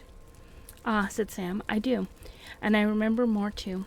I don't like my thoughts, but thinking of one thing and another, and Mr. Bilbo's stories and all, I fancy I could put a name on the creature at a guess. A nasty name. Gollum, maybe. Yes, that is what I have feared for some time, said Frodo, ever since the night on the Flet. I suppose he was lurking in Moria and picked up our trail then, but I hoped that our stay in Lorien would throw him off the scent again. The miserable creature must have been hiding in the woods by the Silverlode, watching us start off. That's about it, said Sam, and we better be a bit more watchful ourselves, or we'll feel some nasty fingers round our necks one of these nights, if we ever wake up to feel anything. And that's what I was leading up to. No need to trouble Strider or the others tonight. I'll keep watch. I can sleep tomorrow, being no more than luggage in a boat, as you might say. I might, said Frodo, and I might say luggage with eyes. You shall watch, but only if you promise to wake me halfway towards morning, if nothing happens before then.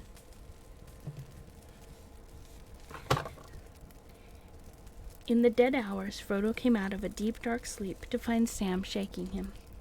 It's a shame to wake you, whispered Sam, but that's what you said. There's nothing to tell, or not much. I thought I heard some soft splashing and a sniffing noise a while back, but you hear a lot of such queer sounds by a river at night. He lay down, and Frodo sat up, huddled in his blankets, and fought off his sleep. Minutes or hours passed slowly, and nothing happened. Frodo was just yielding to the temptation to lie down again when a dark shape, hardly visible, floated close to one of the moored boats. A long whitish hand could be dimly seen as it shot out and grabbed the gunwale. Two pale lamp-like eyes shone coldly as they peered inside, and then they lifted and gazed up at Frodo on the eyot.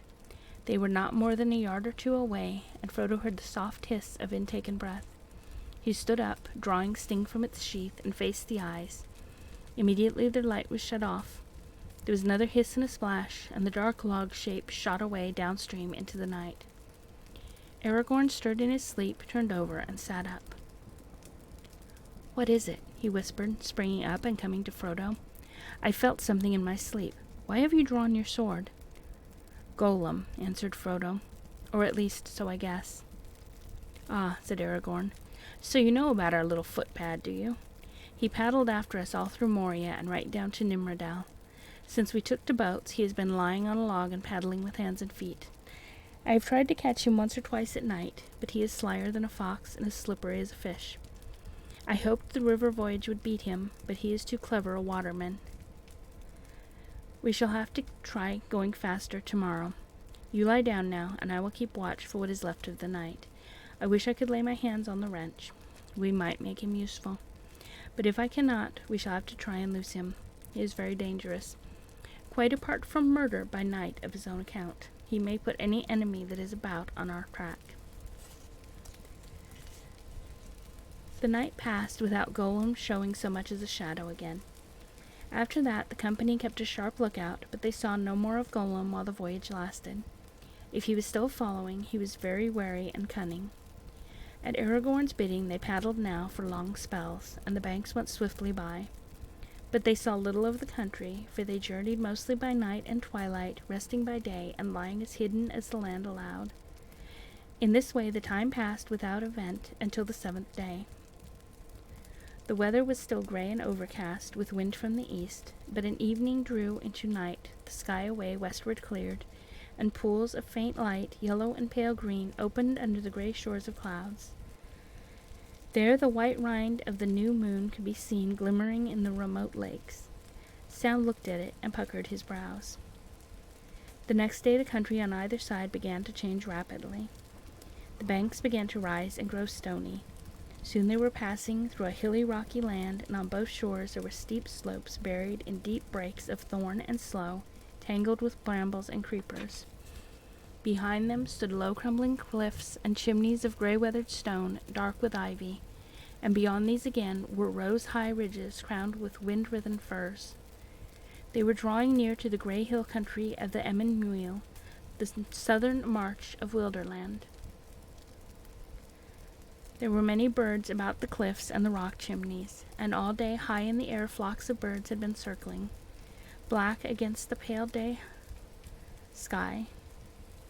As they lay in their camp that day, Aragorn watched the flights doubtfully, wondering if Gollum had been doing some mischief, and the news of their voyage was now moving in the wilderness. Later, as the sun was setting, and the company was stirring and getting ready to start again, he descried a dark spot against the fading light, a great bird high and far off, now wheeling, now flying on slowly southwards. "What is that, Legolas?" he asked, pointing to the northern sky. "Is it, as I think, an eagle?" "Yes," said Legolas. "It is an eagle, a hunting eagle. I wonder what that forebodes. It is far from the mountains. We will not start until it is fully dark." The 8th night of their journey came. It was silent and windless.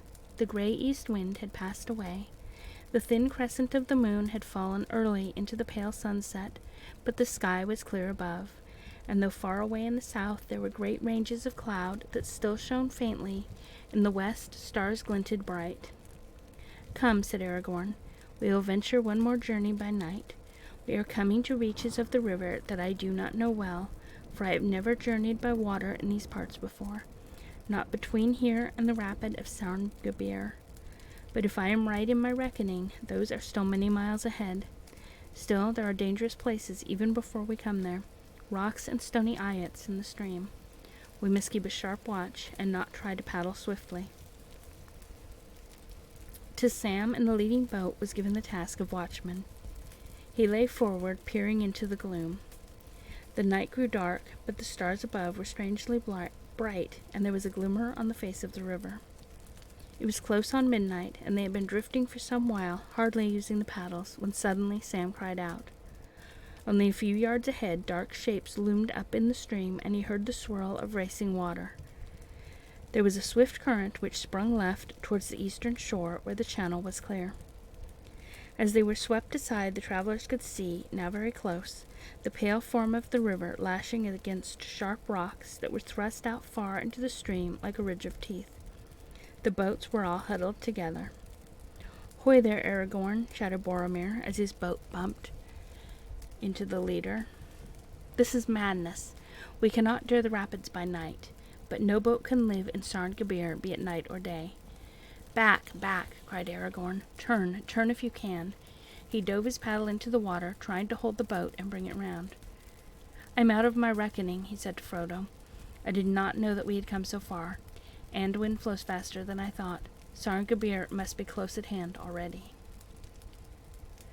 With great efforts they checked the boats and slowly brought them about, but at first they could make only small headway against the current, and all the time they were carried nearer and nearer to the eastern bank.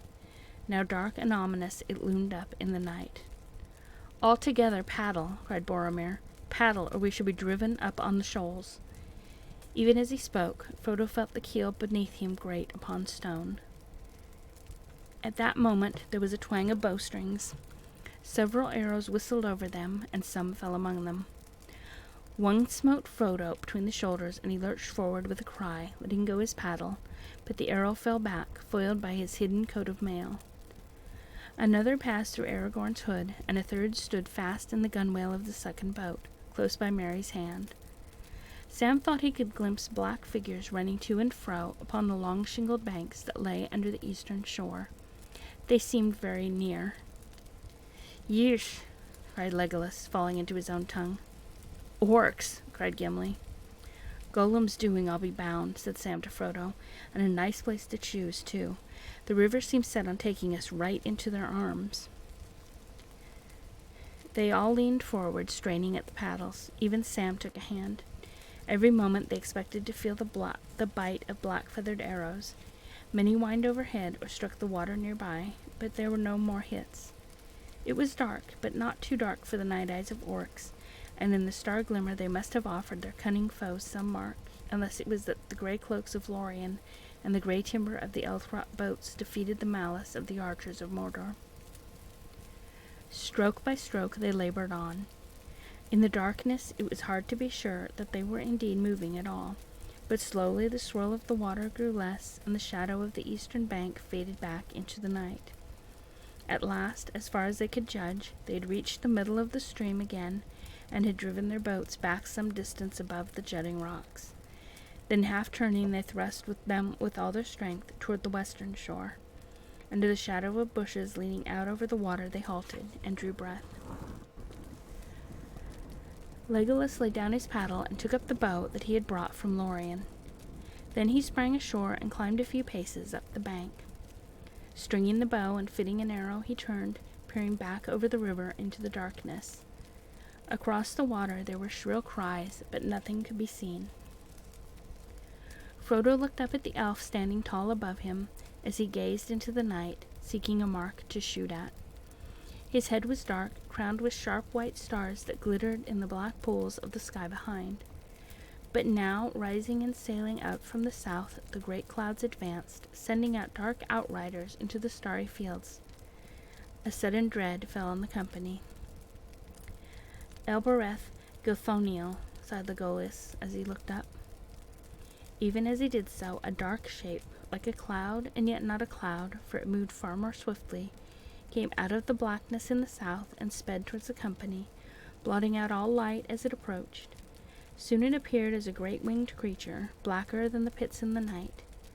Fierce voices rose up to greet it from across the water. Frodo felt a sudden chill running through him and clutched at his heart. There was a deadly cold, like the memory of an old wound in his shoulder. He crouched down, as if to hide. Suddenly the great bow of Lorien sang. Shrill went the arrow from the elven string. Frodo looked up. Almost above him the winged shape swerved. There was a harsh, croaking scream as it fell out of the sky, vanishing down into the gloom of the eastern shore. The sky was clean again. There was a tumult of many voices far away, cursing and wailing in the darkness, and then silence. Neither shaft nor cry came again from the east that night. After a while, Aragorn led the boats back upstream. They felt their way along the water's edge for some distance until they found a small, shallow bay. A few low trees grew there close to the water, and behind them rose a steep, rocky bank. Here the company decided to stay and wait the dawn. It was useless to attempt to move further by night. They made no camp and lit no fire, but lay huddled in the boats, moored close together. "Praised be the bow of Galadriel and the hand and eye of Legolas," said Gimli, as he munched a wafer of lembas. "That was a mighty shot in the dark, my friend." "But who can say what it hit?" said Legolas. "I cannot," said Gimli, "but I am glad that the shadow came no nearer. I liked it not at all. Too much it reminded me of the shadow in Moria, the shadow of the Balrog," he ended in a whisper. "It was not a Balrog," said Frodo, still shivering with the chill that had come upon him. "It was something colder. I think it was—" Then he paused and fell silent. "What do you think?" asked Boromir eagerly, leaning from his boat as if he were trying to catch a glimpse of Frodo's face. "I think—" "No, I will not say," answered Frodo.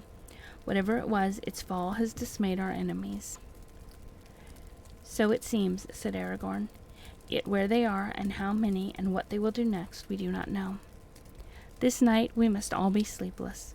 Dark hides us now, but what the day will show, who can tell? Have your weapons close to hand." Sam sat tapping the hilt of his sword as if he were counting on his fingers and looking up at the sky. "It's very strange," he murmured. "The moon's the same in the Shire and in Wilderland, or it ought to be. But either it's out of its running, or I'm all wrong in my reckoning. You'll remember, Mr. Frodo, the moon was waning as we lay on the flet up in that tree, a week from the full, I reckon. And we'd been a week on the way last night. when up pops a new moon, as thin as a nail paring, as if we had never stayed no time in the elvish country. Well, I can remember 3 nights there for certain, and I seem to remember several more. But I would take my oath it was never a whole month. Anyone would think that time did not count in there.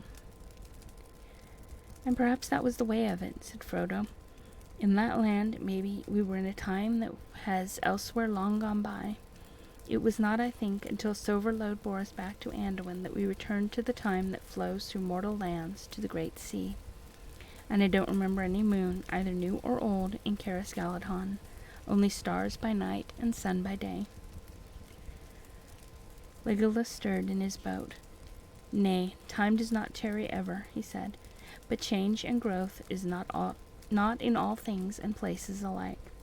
For the elves the world moves, and it moves both very swift and very slow. Swift because they themselves change little, and all else fleets by. It is a grief to them. Slow because they do not count the running years, not for themselves. The passing seasons are but ripples ever repeated in the long-lost string. Yet beneath the sun all things must wear to an end at last. But the wearing is slow in Lorien, said Frodo. The power of the lady is on it. Rich are the hours, though short they seem, in Caras Galadhon, where Galadriel wields the elven ring. That should not have been said outside Lorien, not even to me, said Legolas. Speak no more of it. But so it is, Sam. In that land you lost your count. Their time flowed swiftly by us as for the elves. The old moon passed, and a new moon waxed and waned in the world outside while we tarried there. And yestereve a new moon came again. Winter is nearly gone. Time flows on to a spring of little hope. The night passed silently. No voice or call was heard again across the water. The travelers huddled in their boats felt the changing of the weather. The air grew warm and very still under the great moist clouds that had floated up from the south and the distant seas. The rushing of the river over the rocks of the rapids seemed to grow louder and closer. The twigs of the trees above them began to drip. When the day came, the mood of the world about them had become soft and sad. Slowly the dawn grew to a pale light, diffused and shadowless. There was mist on the river, and white fog swathed the shore. The far bank could not be seen. I can't abide fog, said Sam, but this seems to be a lucky one. Now perhaps we can get away without those cursed goblins seeing us. Perhaps so, said Aragorn. But it will be hard to find the path unless the fog lifts a little later on, and we must find the path if we are to pass Sarn Gabir and come to the Imen Muil. I do not see why we should pass the rapids or follow the river any further, said Boromir. If the Imen Muil lie before us, then we can abandon these cockle boats and strike westward and southward until we come to the Entwash and crossing to my own land. We can, if we are making for Minas Tirith, said Aragorn, but that is not yet agreed. And such a course may be more perilous than it sounds. The vale of Entwash is flat and fenny, and fog is a deadly peril there for those on foot and laden. I would not abandon our boats until we must. The river is at least a path that cannot be missed. But the enemy holds the eastern bank, objected Boromir, and even if you pass the gates of Argonath and come unmolested to the Tindrock, what will you do then? Leap down the falls and land in the marshes? No, answered Aragorn. Say rather that we will bear our boats by the ancient way to Rauris Foot, and there take to the water again. Do you not know, Boromir? Or do you choose to forget the North Stair, and the high seat upon Amon Hen that was made in the days of the great kings? I at least have a mind to stand in that high place again before I decide my further course. There again we may see some sign that will guide us. Boromir held out long against this choice, but when it became plain that Frodo would follow Aragorn wherever he went, he gave in. It is not the way of the men of Minas Tirith to desert their friends at need, he said, and you will need my strength, if ever you are to reach the Tindrock. To the Tall Isle I will go, but no further. There I shall return to my home, alone if my help has not earned the reward of any companionship. The day was now growing, and the fog had lifted a little. It was decided that Aragorn and Legolas should at once go forward along the shore, while the others remained by the boats. Aragorn hoped to find some way by which they could carry both their boats and their baggage to the smoother waters beyond the rapids. Boats of the elves would not sink, maybe, he said, but that does not say that we should come through Sarn Gabir alive. None have ever done so yet. No road was made by the men of Gondor in this region, for even in their great days their realm did not reach up Anduin beyond the Emyn Muil. But there is a portage way somewhere on the western shore, if I can find it. It cannot yet have perished, for light boats used to journey out of Wilderland down to Osgiliath, and still did so until a few years ago, when the orcs of Mordor began to multiply. Seldom in my life has any boat come out of the north, and the orcs prowl on the east shore, said Boromir.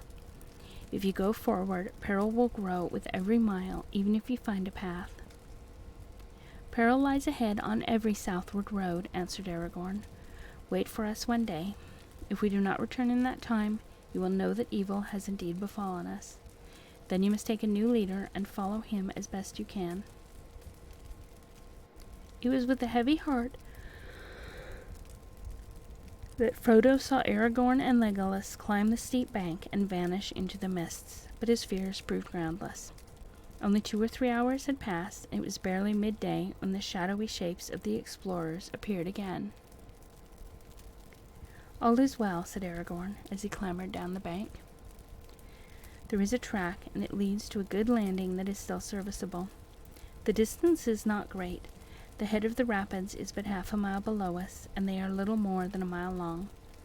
Not far beyond them, the stream becomes clear and smooth again, though it runs swiftly. Our hardest task will be to get our boats and baggage to the old portageway. We have found it, but it lies well back from the waterside here, and runs under the lee of a rock wall, a furlong or more from the shore. We did not find where the northward landing lies. If it still remains, we must have passed it yesterday night. We might labor far upstream and yet miss it in the fog. I fear we must leave the river now and make for the portageway as best we can from here. That would not be easy, even if we were all men, said Boromir. Yet such as we are, we will try it, said Aragorn. Aye, we will, said Gimli. The legs of man will lag on a rough road while a dwarf goes on, be the burden twice his own weight, Master Boromir. The task proved hard indeed, yet in the end it was done. The goods were taken out of the boats and brought to the top of the bank, where there was a level space. Then the boats were drawn out of the water and carried up. They were far less heavy than any had expected. Of what tree growing in the Elvish country they were made not even Legolas knew, but the wood was tough and yet strangely light. Merry and Pippin alone could carry their boat with ease along the flat. Nonetheless, it needed the strength of the 2 men to lift and haul them over the ground that the company now had to cross. It sloped up away from the river, a tumbling waste of gray limestone boulders, with many hidden holes shrouded with weeds and bushes. There were thickets of brambles and shaldiers, sheer dells, and here and there boggy pools, fed by waters trickling from the terraces further inland. One by one, Boromir and Aragorn carried the boats, while the others toiled and scrambled after them with the baggage. At last all was removed and laid on the portageway. Then, with little further hindrance, save from sprawling briars and many fallen stones, they moved forward altogether. Fog still hung in veils upon the crumbling rock shelf, and to their left mist shrouded the river. They could hear it rushing and foaming over the sharp shelves and stony teeth of Sarn Gabir, but they could not see it. Twice they made the journey before all was brought safe to the southern landing. There the portageway, turning back to the water side, ran gently down to the shallow edge of a little pool. It seemed to have been scooped in the riverside, not by hand, but by the water swirling down from Sarn Gabir against a low pier of rock that jutted out some way into the stream. Beyond it the shore rose sheer into a gray cliff, and there was no further passage for those on foot. Already the short afternoon was past, and a dim cloudy dusk was closing in. They sat beside the water listening to the confused rush and roar of the rapids hidden in the mist. They were tired and sleepy, and their hearts were as gloomy as the dying day. "Well, here we are, and here we must pass another night," said Boromir. "We need sleep, and even if Aragorn had a mind to pass the gates of Argonath by night, we are all too tired, except no doubt our sturdy dwarf." Gimli made no reply. He was nodding as he sat. "Let us rest as much as we can now," said Aragorn. "Tomorrow we must journey by day again. Unless the weather changes once more and cheats us, we shall have a good chance of slipping through unseen by any eyes on the eastern shore. But tonight 2 must watch together in turns, 3 hours off and 1 on guard." Nothing happened that night worse than a brief drizzle of rain an hour before dawn. As soon as it was fully light, they started. Already the fog was thinning. They kept as close as they could to the western side, and they could see the dim shapes of the low cliffs rising ever higher, shadowy walls with their feet in the hurrying river. In the mid-morning the clouds drew down lower, and it began to rain heavily. They drew the skin covers over their boats to prevent them from being flooded, and drifted on. Little could be seen before them or about them through the gray falling curtains. The rain, however, did not last long. Slowly the sky above grew lighter, and then suddenly the clouds broke, and their draggled fringes trailed away northwards up the river. The fogs and mists were gone. Before the travelers lay a wide ravine, with great rocky sides to which clung upon shelves and narrow crevices a few thorn trees. The channel grew narrower and the river swifter. Now they were speeding along with little hope of stopping or turning, whatever they might meet ahead. Over them was a lane of pale blue sky, around them the dark, overshadowed river, and before them, black, shutting out the sun, the hills of Emyn Muil, in which no opening could be seen. Frodo peered forward, saw in the distance 2 great rocks approaching. Like great pinnacles or pillars of stone they seemed. Tall and sheer and ominous they stood upon either side of the stream. A narrow gap appeared between them, and the river swept the boats towards it. "Behold the Argonath, the pillars of the kings," cried Aragorn. "We shall pass them soon. Keep the boats in line, and as far apart as you can. Hold the middle of the stream." As Frodo was borne towards them, the great pillars rose like towers to meet him. Giants they seemed to him, vast grey figures, silent but threatening. Then he saw that they were indeed shaped and fashioned. The craft and power of old had wrought upon them, and still they preserved through the suns and rains of forgotten years the mighty likenesses in which they had been hewn. Upon great pedestals founded in the deep waters stood 2 great kings of stone. Still with blurred eyes and crannied brows they frowned upon the north. The left hand of each was raised palm outward in gesture of warning. In each right hand there was an axe. Upon each head there was a crumbling helm and crown. Great power and majesty they still wore, the silent wardens of a long-vanished kingdom. Awe and fear fell upon Frodo, and he cowered down, shutting his eyes and not daring to look up as the boat drew near. Even Boromir bowed his head as the boats whirled by, frail and fleeting as little leaves under the enduring shadow of the sentinels of Númenor. So they passed into the dark chasm of the gates. Sheer rose the dreadful cliffs to unguessed heights on either side. Far off was the dim sky. The black waters roared and echoed, and a wind screamed over them. Frodo crouched over his knees, and heard Sam in front muttering and groaning, what a horrible place, just let me get out of this boat, and I'll never wet my toes in a puddle again, let alone a river." "Fear not," said a strange voice behind him. Frodo turned and saw Strider, and yet not Strider, for the weather-worn ranger was no longer there.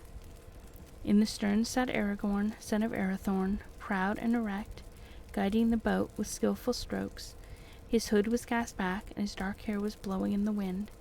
A light was in his eyes, a king returning from exile to his own land. "Fear not," he said. "Long have I desired to look upon the likenesses of Isildur and Anarion, my sires of old. Under their shadow, Elisar, the Elfstone son of Arathorn of the house of Valandil, Isildur's son, heir of Elendil, has naught to dread. Then the light of his eyes faded, and he spoke to himself. Would that Gandalf were here, but my heart yearns for Minas Anor and the walls of my own city. But whither now shall I go? The chasm was long and dark, and filled with the noise of wind and rushing water and echoing stone. It bent somewhat towards the west, so that at first all was dark ahead, but soon Frodo saw a tall gap of light before him, ever growing. Swiftly it grew near, and suddenly the boats shot through, out into a wide clear light. The sun, already long fallen from the noon, was shining in a windy sky. The pent waters spread out into a long oval lake, pale Nen Hithol, fenced by steep gray hills whose sides were clad with trees, but their heads were bare, cold gleaming in the sunlight. At the far southern end rose 3 peaks. The midmost stood somewhat formed from the others and sundered from them, an island in the waters, about which the flowing river flung pale shimmering arms.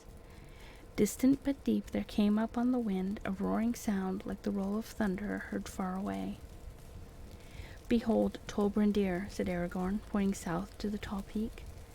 "Upon the left stands Amon Law, and upon the right is Amon Hen, the hills of hearing and of sight. In the days of the great kings there were high seats upon them, and watch was kept there. But it is said that no foot of man or beast has ever set upon Tol Brandir. Ere the shade of night falls, we shall come to them. I hear the endless voice of Rauras calling." The company rested now for a while, drifting south on the current that flowed through the middle of the lake.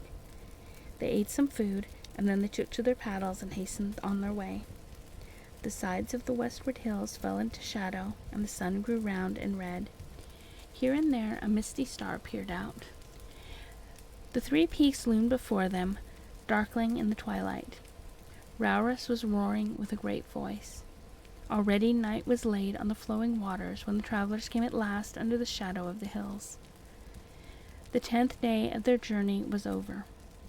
Wilderland was behind them.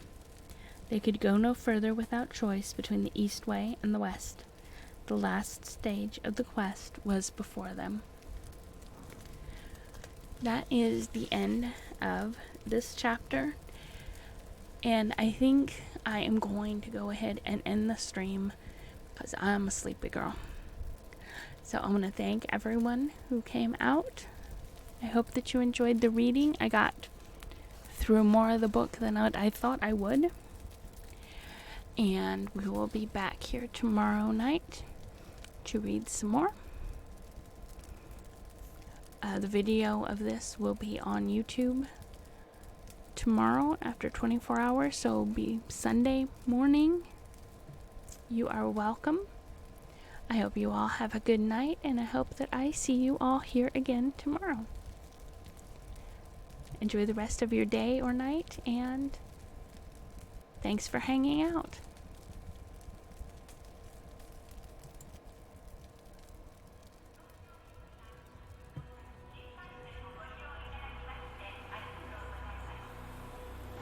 Initiating goodnight sequence. Dispersing appropriate dosage of compound 347. Initiating phase 1 of memory calibration. This won't hurt a bit. Just close your eyes.